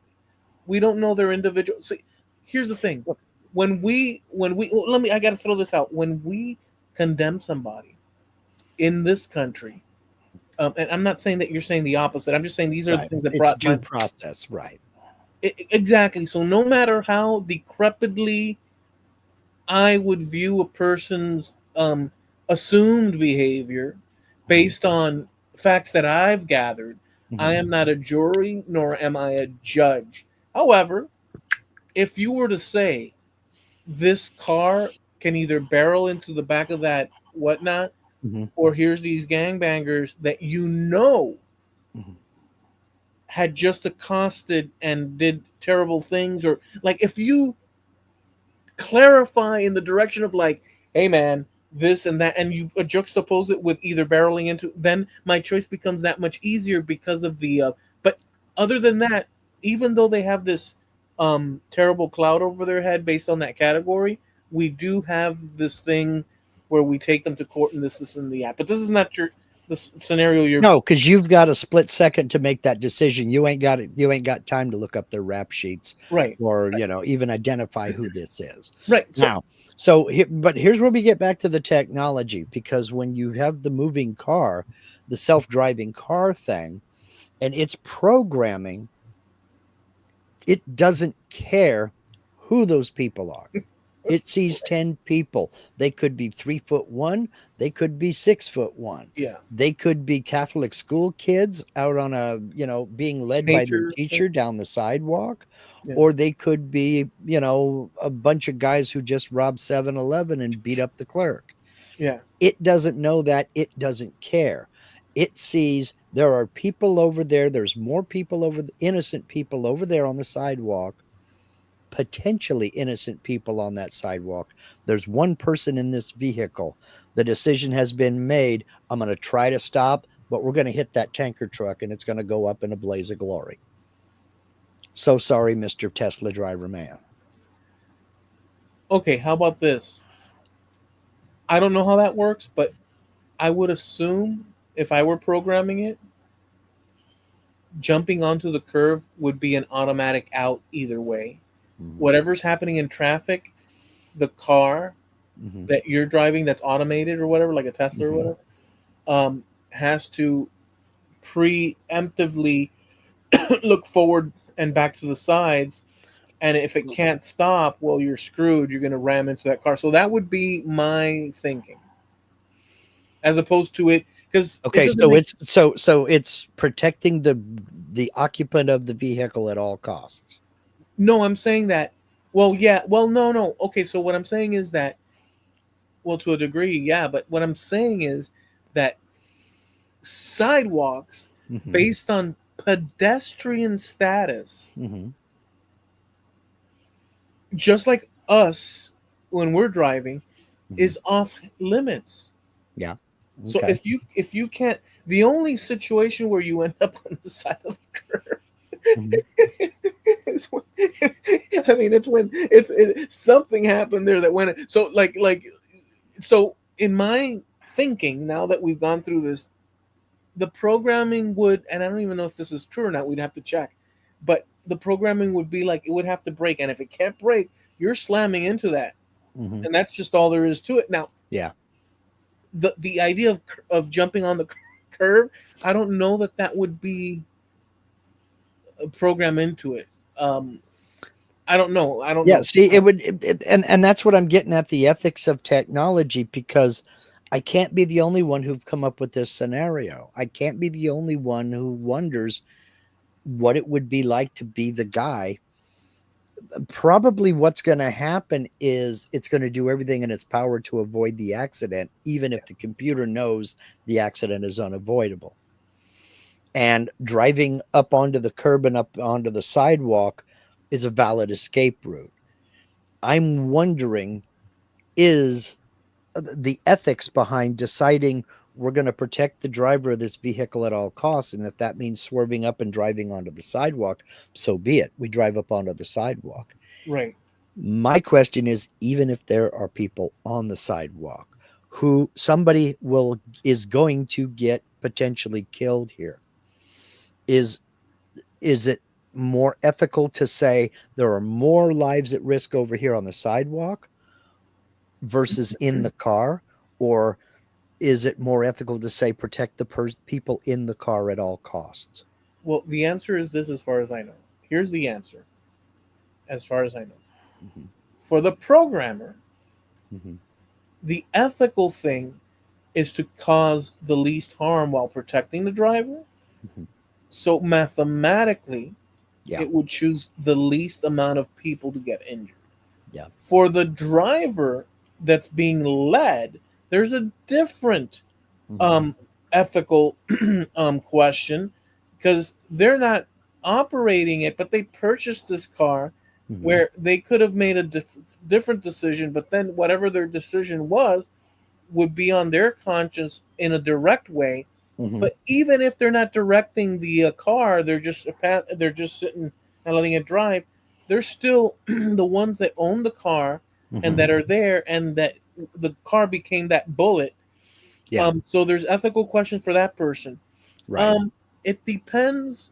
The ethics of it actually depends on the facts because There's a if lot going you on. it, because the programmer can't know whether or not that's school kids, that's bangers, that's this, that, and the other. Or maybe it could. Maybe it'll increase in AI technology, this and that, and it'll say gangbanger hit him. Yeah, you never know. RoboCop. Now, Linda just said, saw a video where a guy tripped and fell in the road in front of a self driving car. The car swerved left and had a head on with a car in the opposite lane. Interesting. Interesting. Yeah, Hmm. I mean, and there's also this question though. I don't know, man. People are here's People are so random in Hmm. terms of their decision making. Yeah. Like they're very random, and there's so many of them doing random decision making Yeah. that when you program a car, it better be. How can it take into account? I mean, it's Well, reacting moment by moment, but exactly. the problem is that those moment by moment reactions are happening on the opposite side from the people's perspective in such a random, Hmm. unpredictable way that anything's possible. When What? you're in control of the car, Hmm. it's on you, Yes. but it's like, Yeah. How many times have you been driving down the street and a kid's ball comes bouncing out in the road in front of you? And you've got that long to dive on the brakes and stop that son of a gun, you know? yeah, I mean, it happens. Kids dart out from in between cars. I mean, they're riding bikes unsteady and fall down in front of you. I mean, it's just, it's a there tough are so one. many things. But then there's another thing that we have to take into consideration, and that is liability. Because after all, the car manufacturer has some certain bit of responsibility to the driver. And if some dude is driving home and that car decides there's 10 people on the sidewalk, I can't go there, I'm locking up the brakes and trying to avoid it, but that car still crashes into that tanker and the person inside of it is killed. Now his widow comes along and sues the car manufacturer because the car didn't drive up on the sidewalk and take out those 10 people, you know. So there's business and liability that has to be taken into consideration along with all of the ethics. So I'm just glad I'm not the dude in charge trying to make that decision. Because I mean, in the end, you're right. All life is life. And we have decided that there is a Process. taboo to taking that life. We kind of massage our guilt by saying, well, with due process, we have decided that this individual, for whatever reason, has forfeited that right. And so we're going to execute that person who, killed 32 people in a school classroom. That's another topic for another day. But when you remove the human element from it and it's a self driving car, there are a lot of ethics involved in that. And there are a lot of ethics to think about and to consider, you know. I don't know, man. I I don't mean, know. in theory, the car would also not be speeding to the point where if it's in traffic and there's Yeah. X amount of. So I don't know how that all is programmed and works, but I would assume that if it's driving around an area like Sweetwater, Hmm. that it would go very slow until it made it onto a main road, Hmm. and then it'll go a little bit faster, but still viewing that there's a car ahead, there's a car. I mean, it would, Well, and then if it's on the highway, then it would pick up speed even more. Like there would be. well, I can give you a little bit of insight on that because Linda's new car has some of that built in. It's not a self-driving car, but you can turn on and turn off a feature that is lane correction.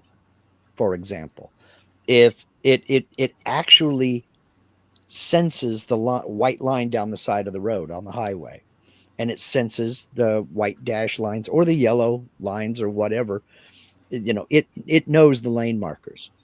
And if you start veering off, it will actually it'll jiggle the steering wheel and bring you back into that lane. But it'll jiggle it to let you know you're drifting out of your lane, and it will bring it back over itself. The only time it won't do that is if you turn on a turn signal. Like if I go to make a left turn, I'm coming out of my cul-de-sac here, and I get out on the main road, and I'm going to stop at the stoplight to make a left turn. If I go to scoot over into that left turn lane just a little bit early, it will start to kind of fight me and nudge me back because I'm crossing the lane. But the minute I hit that turn signal, it stops because it knows, okay, you're turning. Mark, You're can you crossing see? that line for a reason. Can you see some auto repair guy with that car made a mistake and switched it and connected it in reverse? And you're always like this. Only when you turn is when you're. Yes, I can see that.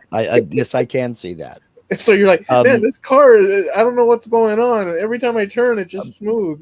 Another one. If you are um, you're creeping forward a little bit, you stop at a stoplight, right? Yeah.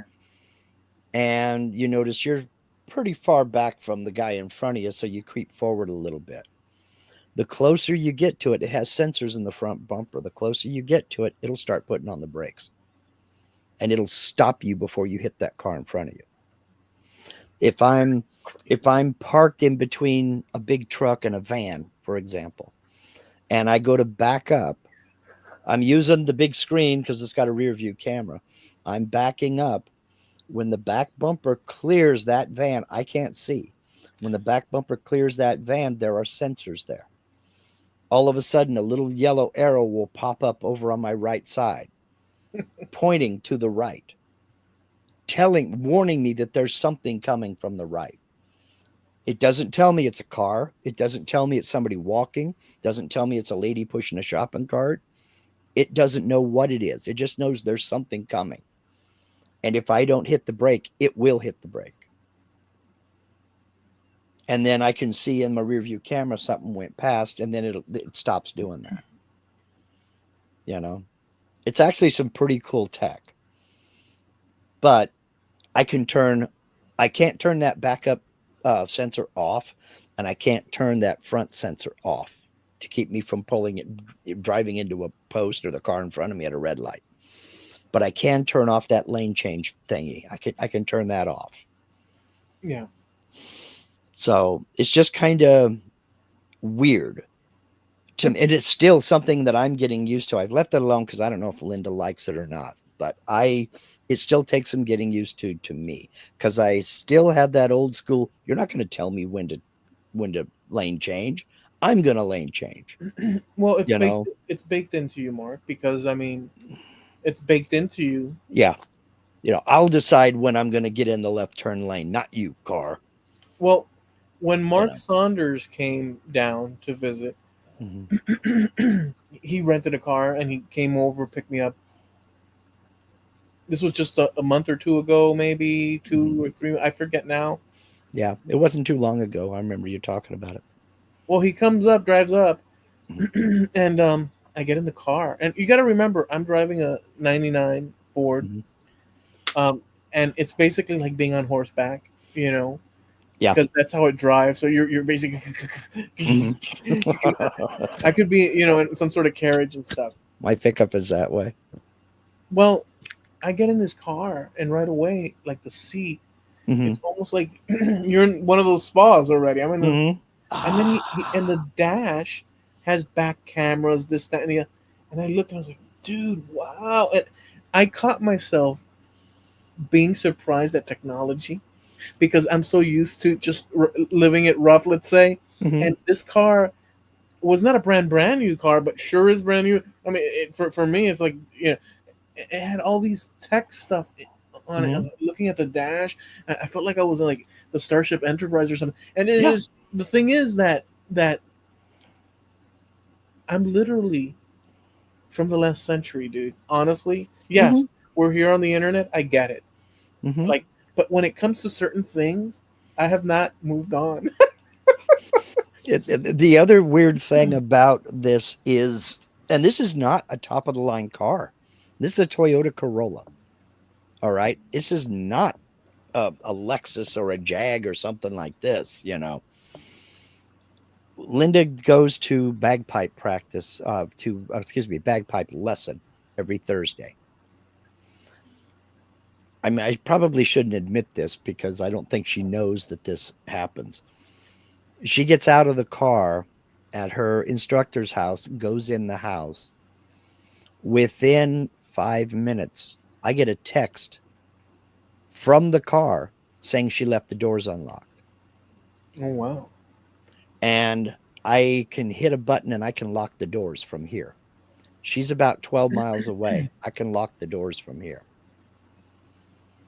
I can right now get on the app and I can tell you where that car is. It'll tell me where it's parked right now. That's And I great. can, you know, I can see, well, yeah, okay. Okay, she's at Taco Bell. She's picking up Taco Bell tonight. All right, cool. That's amazing, though. Yeah.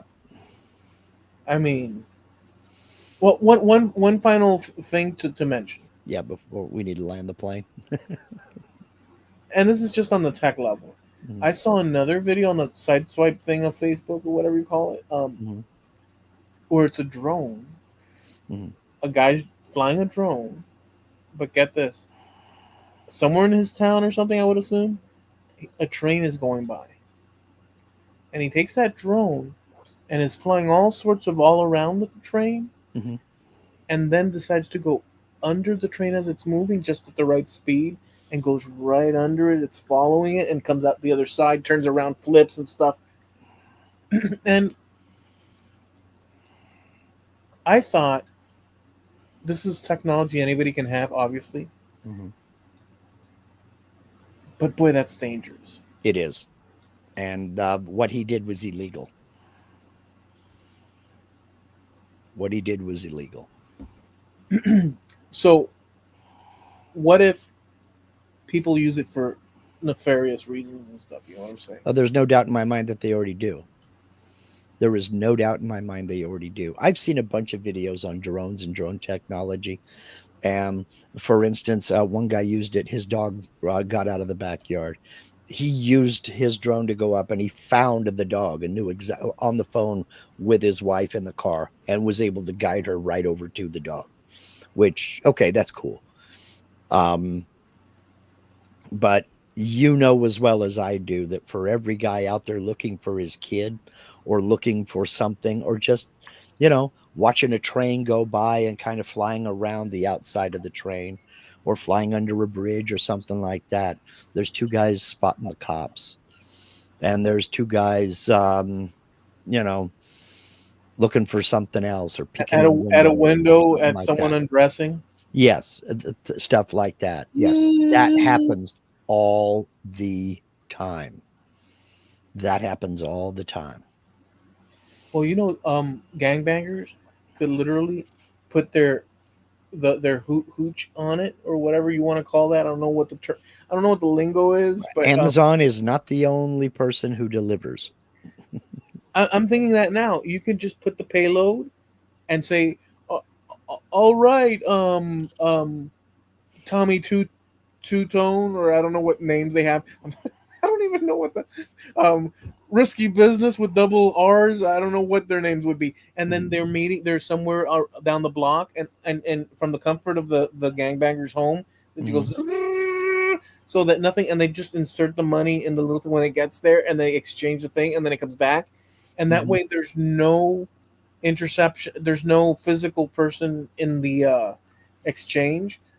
That's a tool that it can be used for nefarious reasons. Oh yeah, I mean, there's lots of stuff that can be used for nefarious reasons. Lots of stuff. I mean, yeah. Sweet dreams, kids.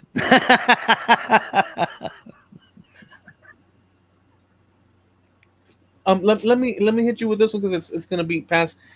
Just to to end it with, this was the second one, but I'll Okay. condense it. So I was doing a research study, and I don't know how I got to it, but a research study eventually got to it about Pensacola, Florida. My And favorite drink. what I wanted to share with you is that I did two different researches, one before, but I went back and looked into the specific life of a person. So there was this man that was from Santander, Cantabria, or San Vicente Mhm. de la Barca, Cantabria, Cantabria, and he went down to Cadiz as a soldier back in the 1780s, 1790s, and sailed over to the New World and Mhm. established himself in New Orleans as a soldier, became a brigadier general Mhm. and an Indian agent, and all this stuff. And his name was Manuel Gonzalez Valle, and this was back in during the Revolutionary time. Is he the one that you posted about on Facebook earlier today? Yes. Okay. Well, this man, once his service was completed in 1792, 96, something like that, somewhere thereabouts, Mhm. um, was given a passport Mhm. that he could cross into wherever he wanted, and anyone that was an administrator of any village along the coast of the U.S. from Louisiana down to Florida, the letter said that to give him no trouble to pass and this and that. It's interesting. I found the actual letter, or it's a copy of the actual letter. Um, but Mhm. anyways, um, so he went across Indian territories and such, Mhm. crossed into Florida, and went into Pensacola. Mhm. And when he got to Pensacola, the next thing we hear about him is that he starts to acquire large tracts of land. And the large tracts of land were Spanish concessions. Florida at the time was Spanish. We're still It had English, okay. it had previously been English, Mhm. and previously than that it had been Spanish. Mhm. But there was an in between period where it was British. Mhm. And so what happened is that this was the last Spanish period before Mhm. the United States took it Yeah. over, Florida. And he got married to a French lady, and they built a house roughly 15 miles outside of Pensacola. Mhm. And he had vast tracts of land even in Pensacola. I mean, it was, and one day, like in 1814, I think it was, or 1812, either 1812 or 1814, one of those two. I can't. I'd have to go check it again. Um, Troops came up on his house. Mhm. It was him and his son Celestino, Mhm. and the leader of the troops, the general, was Andrew Jackson. Okay. And Andrew Jackson looked at him and said, "I need you to guide me to Fort such so and so," because Andrew Jackson was on about removing British troops that the governor at the time, Spanish governor, allowed British troops Okay. back in. And the reason he allowed them back in was because he was feeling pressure that the U.S. was going to encroach upon Florida, based on slaves coming south Mhm. to escape, and then they were, bringing them into their ranks Mhm. as laborers, workers, this, that, and the other. Whatever. And so were Indians Mhm. or Native Americans. And this was a problem for the U.S. because there was a borderline there, and there were people exiting, um, Right. be it Georgia or whatever, this and that. Hmm. And so he said, "I need you to take me to the fort." And he said, "Listen, I'm not taking you to the fort." Gonzalez said, "I'm not taking you to any fort, and you can rob me of my property and my life, but I get to keep my honor. So I'm not going to take you, and neither are you going to take." Because then he directed, maybe your son can go and this and that. So Jackson was pressuring him with the force of his troops and him there. Hmm. He's saying, "I need you to take me there. This is what you're going to do." And Gonzalez says, "And neither are you going to take my son as your guide. I would rather run him with a sword than him dishonor his king." Hmm. They were the Spanish Empire. And Jackson, and this is recorded in 1909 from one of his relatives, Hmm. also named Gonzalez, um, and it's part of the historical society Hmm. of I don't know what. So there's this account, and there's letters and such between the two. But um, Jackson liked his reply Hmm. because it had balls right behind it. Hmm. Oh, so you're like that. And Jackson liked that. Jackson was a heavy, he was a serious person. Yeah. So he liked him. And from that day on, they became friends to the point where every time Jackson visited, at least two times afterwards, he stayed at his house, Hmm. the 15-mile house, I think it was called. Okay. Um, and he stayed at his house. And his wife, Jackson's wife, when the final ceremony was held to transfer Florida over, um, she wrote about that day Hmm. in very explicit details. That's also recorded in his. There's a lot of stuff recorded. Yeah. It's a beautiful story. There's more to it than that, but um, the plaza in which the transfer occurred Hmm. was called the Plaza Ferdinand. I don't know what or other in Pensacola proper, Hmm. and it was donated by Gonzalez to the city, and that's the place where the transfer happened. The Wow. lowering of the Spanish flag and Hmm. the raising of the American flag and ceremony happened there. Once that was done, Gonzalez, on his property, they had the first legislature, Hmm. which Jackson wrote the first. Jackson prepared the groundworks for how government was going to function.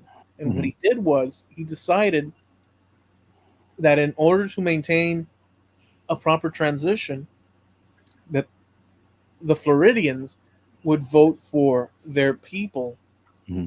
and the people in charge at the time were to stay, and then there would be a voting and such and so on forth. So um, they brought people from different. There were 13 of them, and they formed the legislation there. It was a preliminary thing before it became a Sure. state, but they were in charge at that time during its territory Hmm. status. That happened at Gonzalez's property as well, and Gonzalez himself became like a judge for the peace, or I don't know what the term Hmm. is, and he was also given a military title, whether general or something like that. Um, and so he was a very important figure in early Florida history. He Hmm. came from Santander, from Cantabria, established himself there, and today there's countless people in Pensacola and beyond, but in Pensacola with Hmm. the Gonzalez surname Hmm. that are generationally have been there. I found it a fascinating story, not only based on the Jackson perspective, the Gonzalez perspective of him coming from Cantabria over there, plus the War of 1812, just Yeah. all the variations that occurred. Um, so I went and deep dive studied that. Plus his wife, Jackson's wife, Hmm. her account was detailed. Like Yeah. she talked about the somber faces of the Spanish population when the transfer occurred. Hmm. That one thing she didn't like was that in this town, they were purchasing and selling and dancing all 7 days of the week. There was no stop. and she found this a disgrace for the Sabbath, Yeah. Sunday for her. Mm. And she said it was just an incredible. How dare they look? They don't. Yeah. They have no care to. And so, um, but that she says, but that day after the flag ceremony, the faces in the town was quiet, and finally, she said, finally the Sabbath was respected and such. Um, uh, and that she felt for the Spanish. She could tell the downtrodden ways and Yeah. stuff.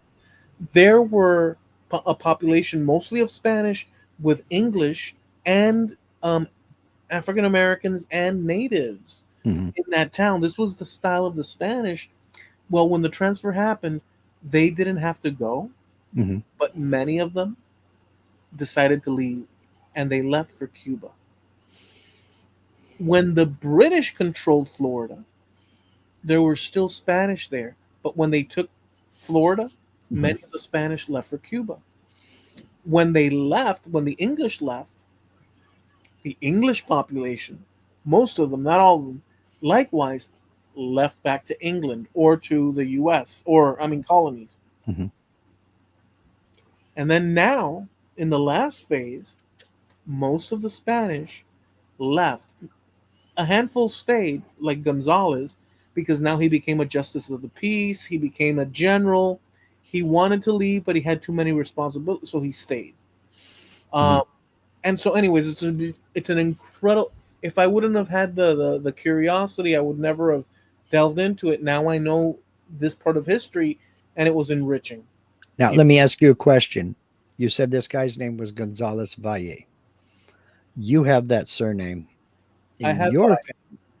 Yeah. family, a connection, or is there, or do you know? Well, the reason that a few years ago first researched it, but I did a deeper dive this time. Hmm. But a few years ago, I ran across the cousin match, Hmm. and he's a guy called Mayer. Hmm. He lives Mayor. in Penn, not Meir, but Mayer. Okay. So it has nothing to do with my Hmm. Meir. Okay. It's more of like a Mayer Okay. or Meyer type thing. And he's from Pensacola. And one day I ran across him and said, "Why do I have a cousin match with this name? Let me investigate." I looked at his tree, and it ran right up into this Cantabria situation with Manuel Hmm. Gonzalez Valle. And I said, "Holy smokes!" Because the other lines are British type people, Hmm. but his one line on his paternal maternal side is Spanish. And I was like, it's got to be through there Hmm. because I don't have that I'm aware of any British anything one way or the other. Hmm. Although I come up with percentages of that, Hmm. but I assume that that's just part of the European Yeah. genetics that filters through or something like I don't know. But the point is that yes, I link with that guy. It's a minimal amount of DNA, Hmm. but there is that. So But I you still have a common ancestor. Yeah. we would have a common ancestor somewhere back in the day. Yeah. When I don't know, but the point is that yeah, Cool story. I think it's fantastic, and Hmm. it also it brings connection for me because there's a connection with Cantabria, so Hmm. it personalizes it in an ancestral way for me. Hmm. Although it's not, I'm not aware of how that connects to me, but the point is, it's kind of. It also highlights the life of Andrew Jackson and the things he went through in that period of Florida and how important it was.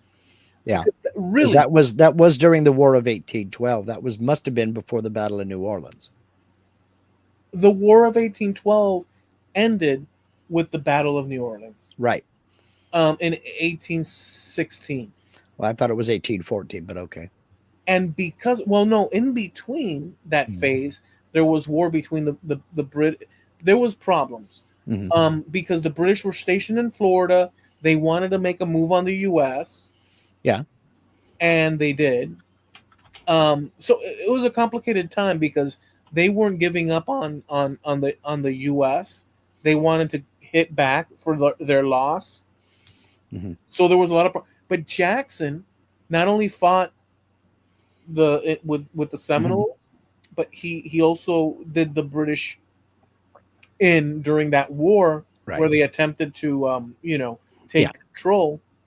They used Florida as an anchor for that. Hmm. Um, and the Spanish gen, governor at the time had no choice.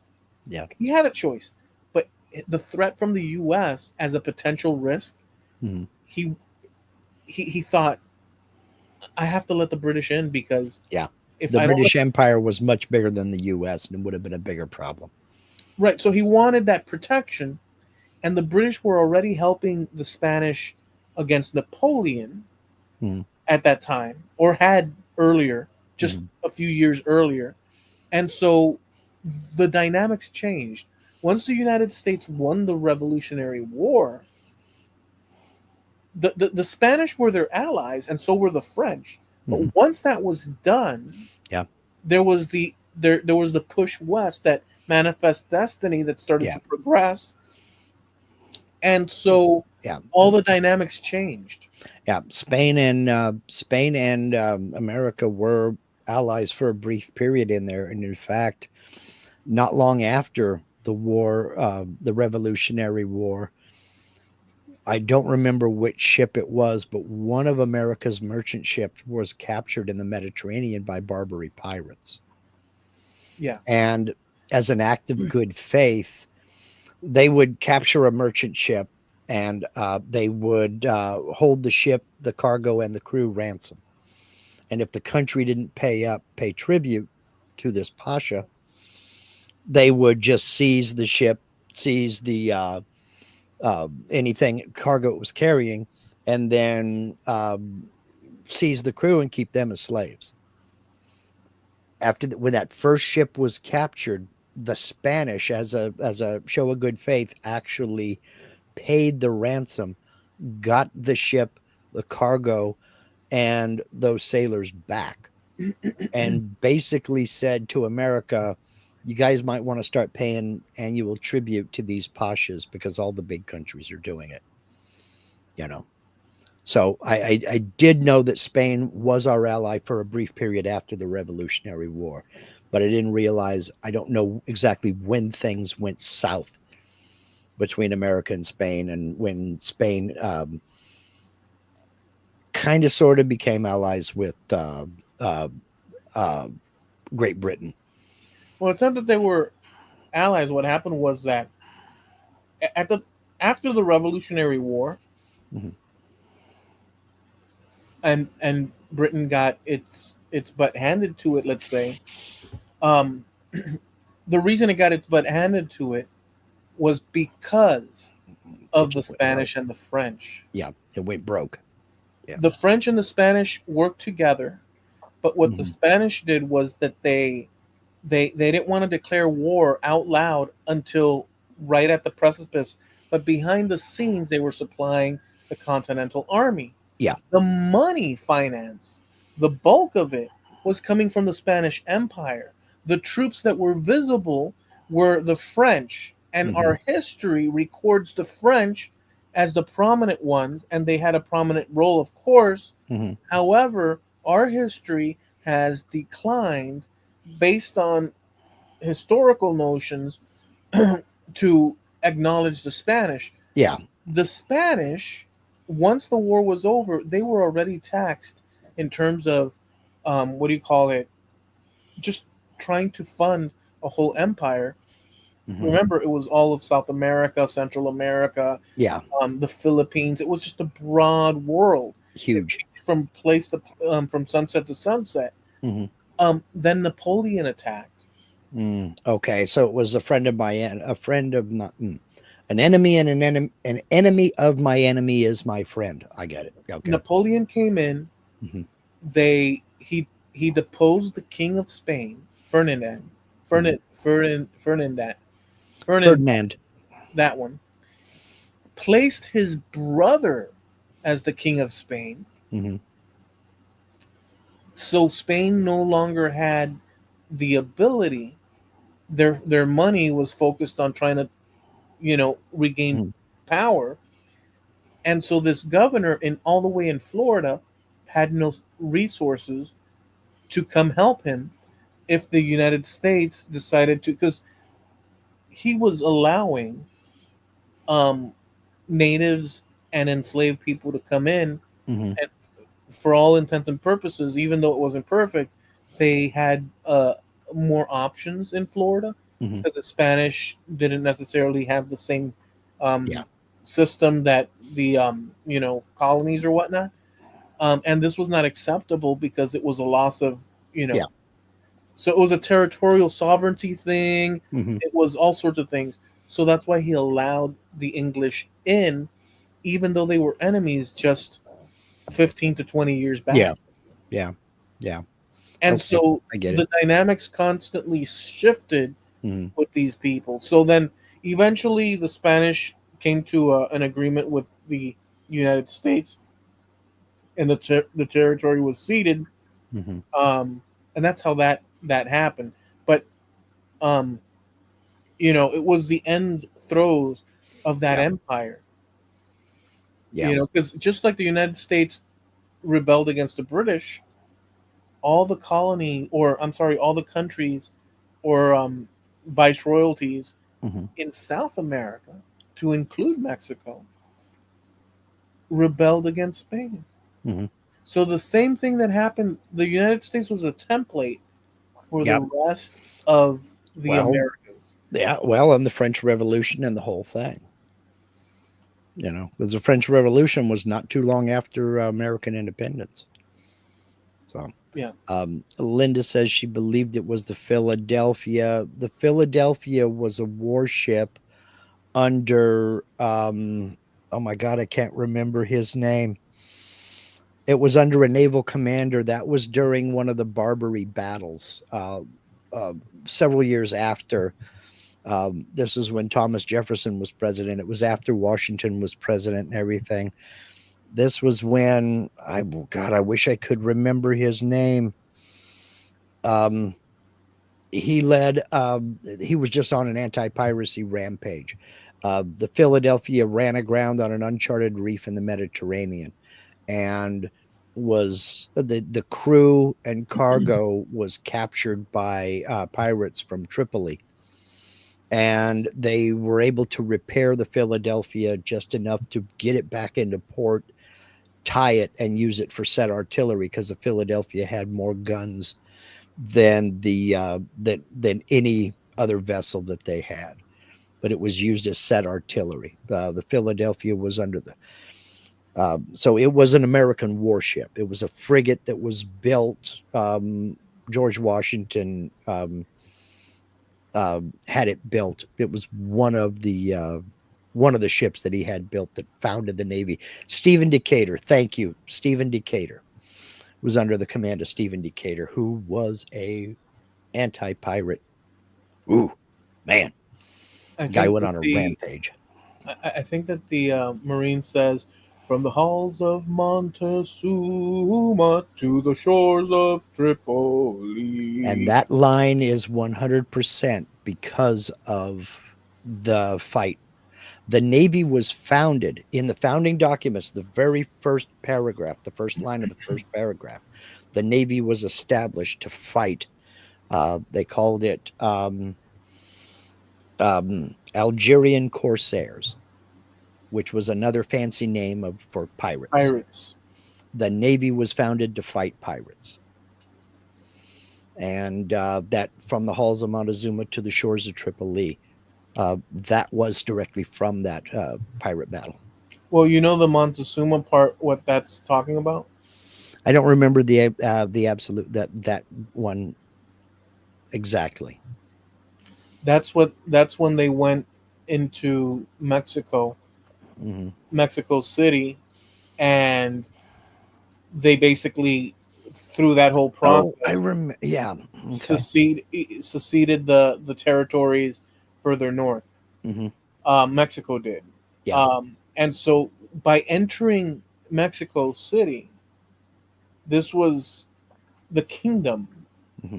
of Montezuma. So they reference Montezuma, the king Hmm. of the Aztecs at that time Yep. when Cortez arrived, So they're referencing not Mexico City as its modern term at the time, Hmm. but the king of it. So it's a very poetic way of like recalling the history that the Marines were involved in. There's a lot of history. Uh, the first, the Congress gave the president, again, Andrew Jackson, not Andrew Jackson, Thomas Jefferson, uh, at the time, gave him permission to deploy the Marines at his discretion. And this was in the context of fighting the pirates because they didn't want him to have to worry about deploying the Marines and getting congressional approval every time they had to get off of one ship and go into Tunis or go into Derna or one of these other cities.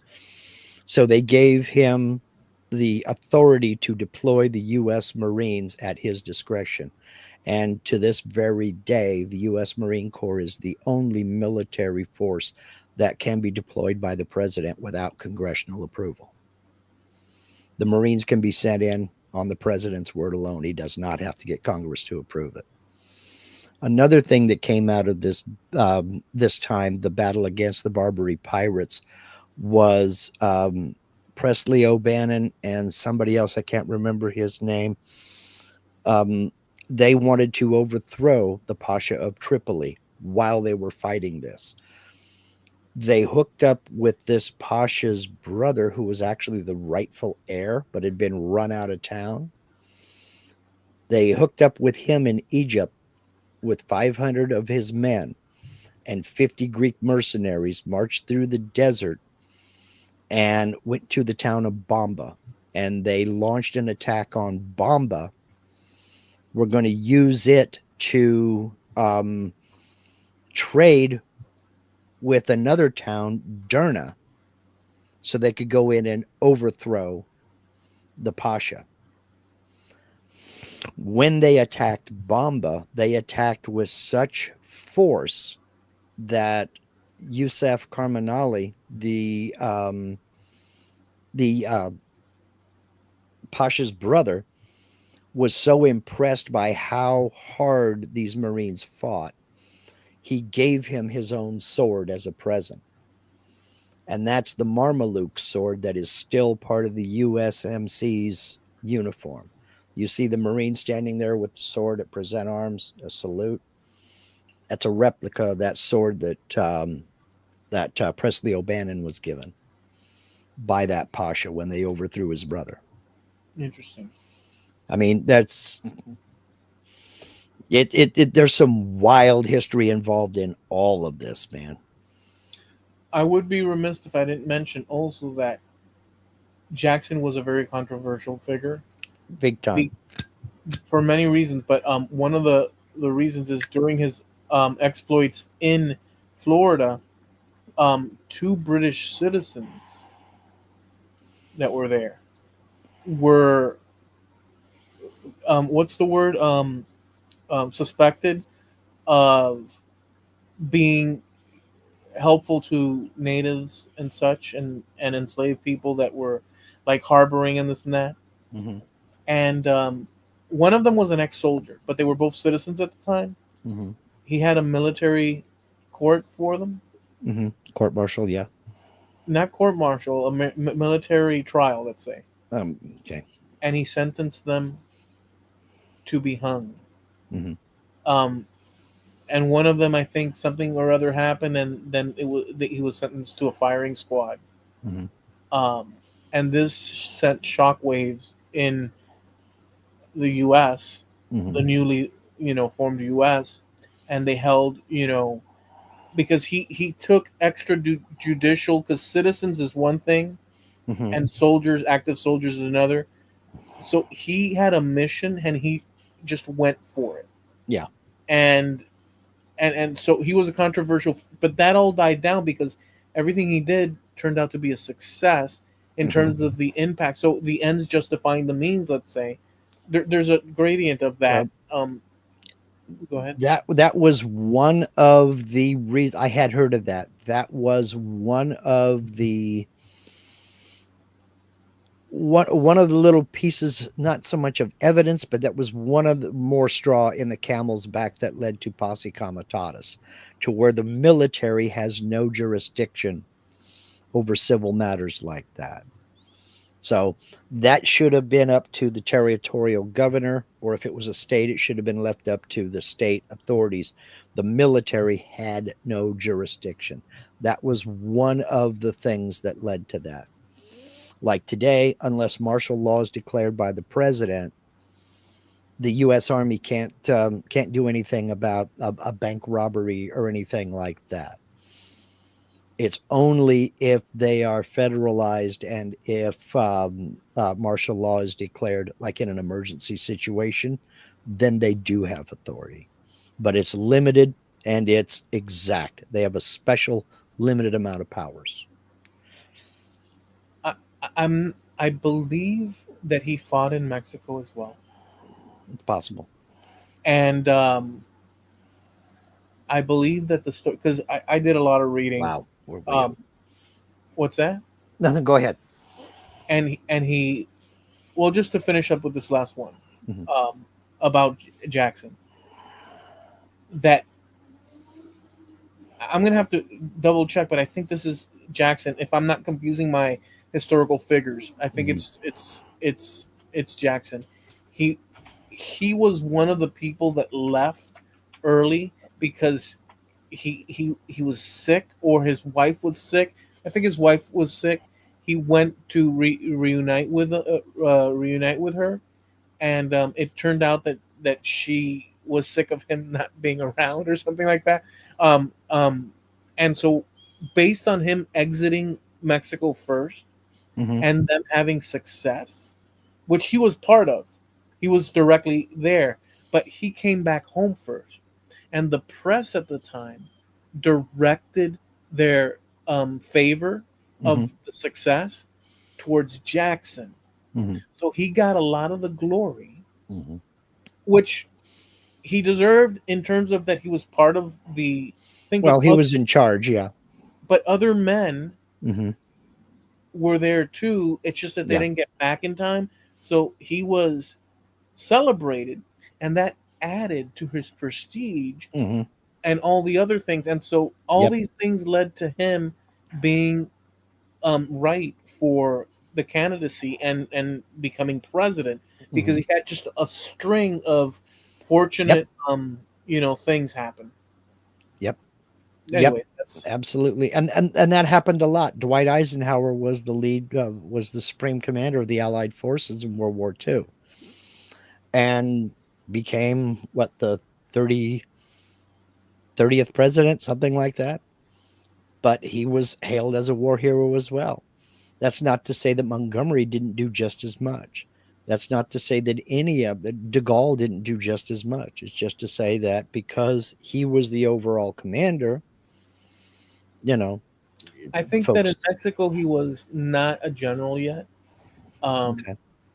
I'd like to reference that though, because that's my recollection of what I've read. But I focused more on Florida. But let me just see.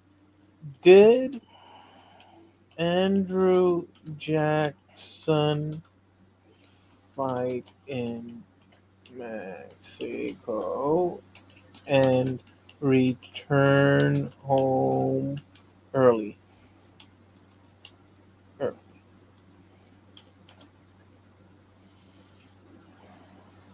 Okay, it says here, no, Andrew Jackson did not fight in Mexico and return home early. He was a general in the World 1812. So it wasn't him. Yeah. Who was it that I'm referencing? Don't know. We're going to have to look that up another time. We're way late. It's time to land this puppy. Okay, hold on. Give me half a second. We'll do that just now. But I just gotta, because I just gave a whole Because the story. Mexican War was in the 1830s, I believe. Yeah, it was later, but let me see. Andrew Jackson. Okay, who was the famous figure that did that? I gotta clear this up. No, holy.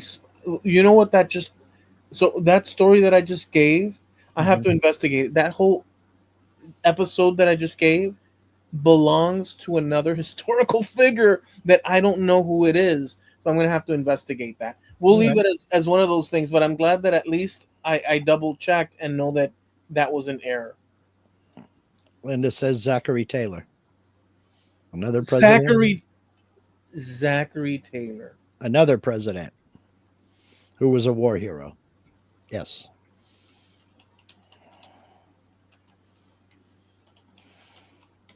Give me one sec. I'm sorry.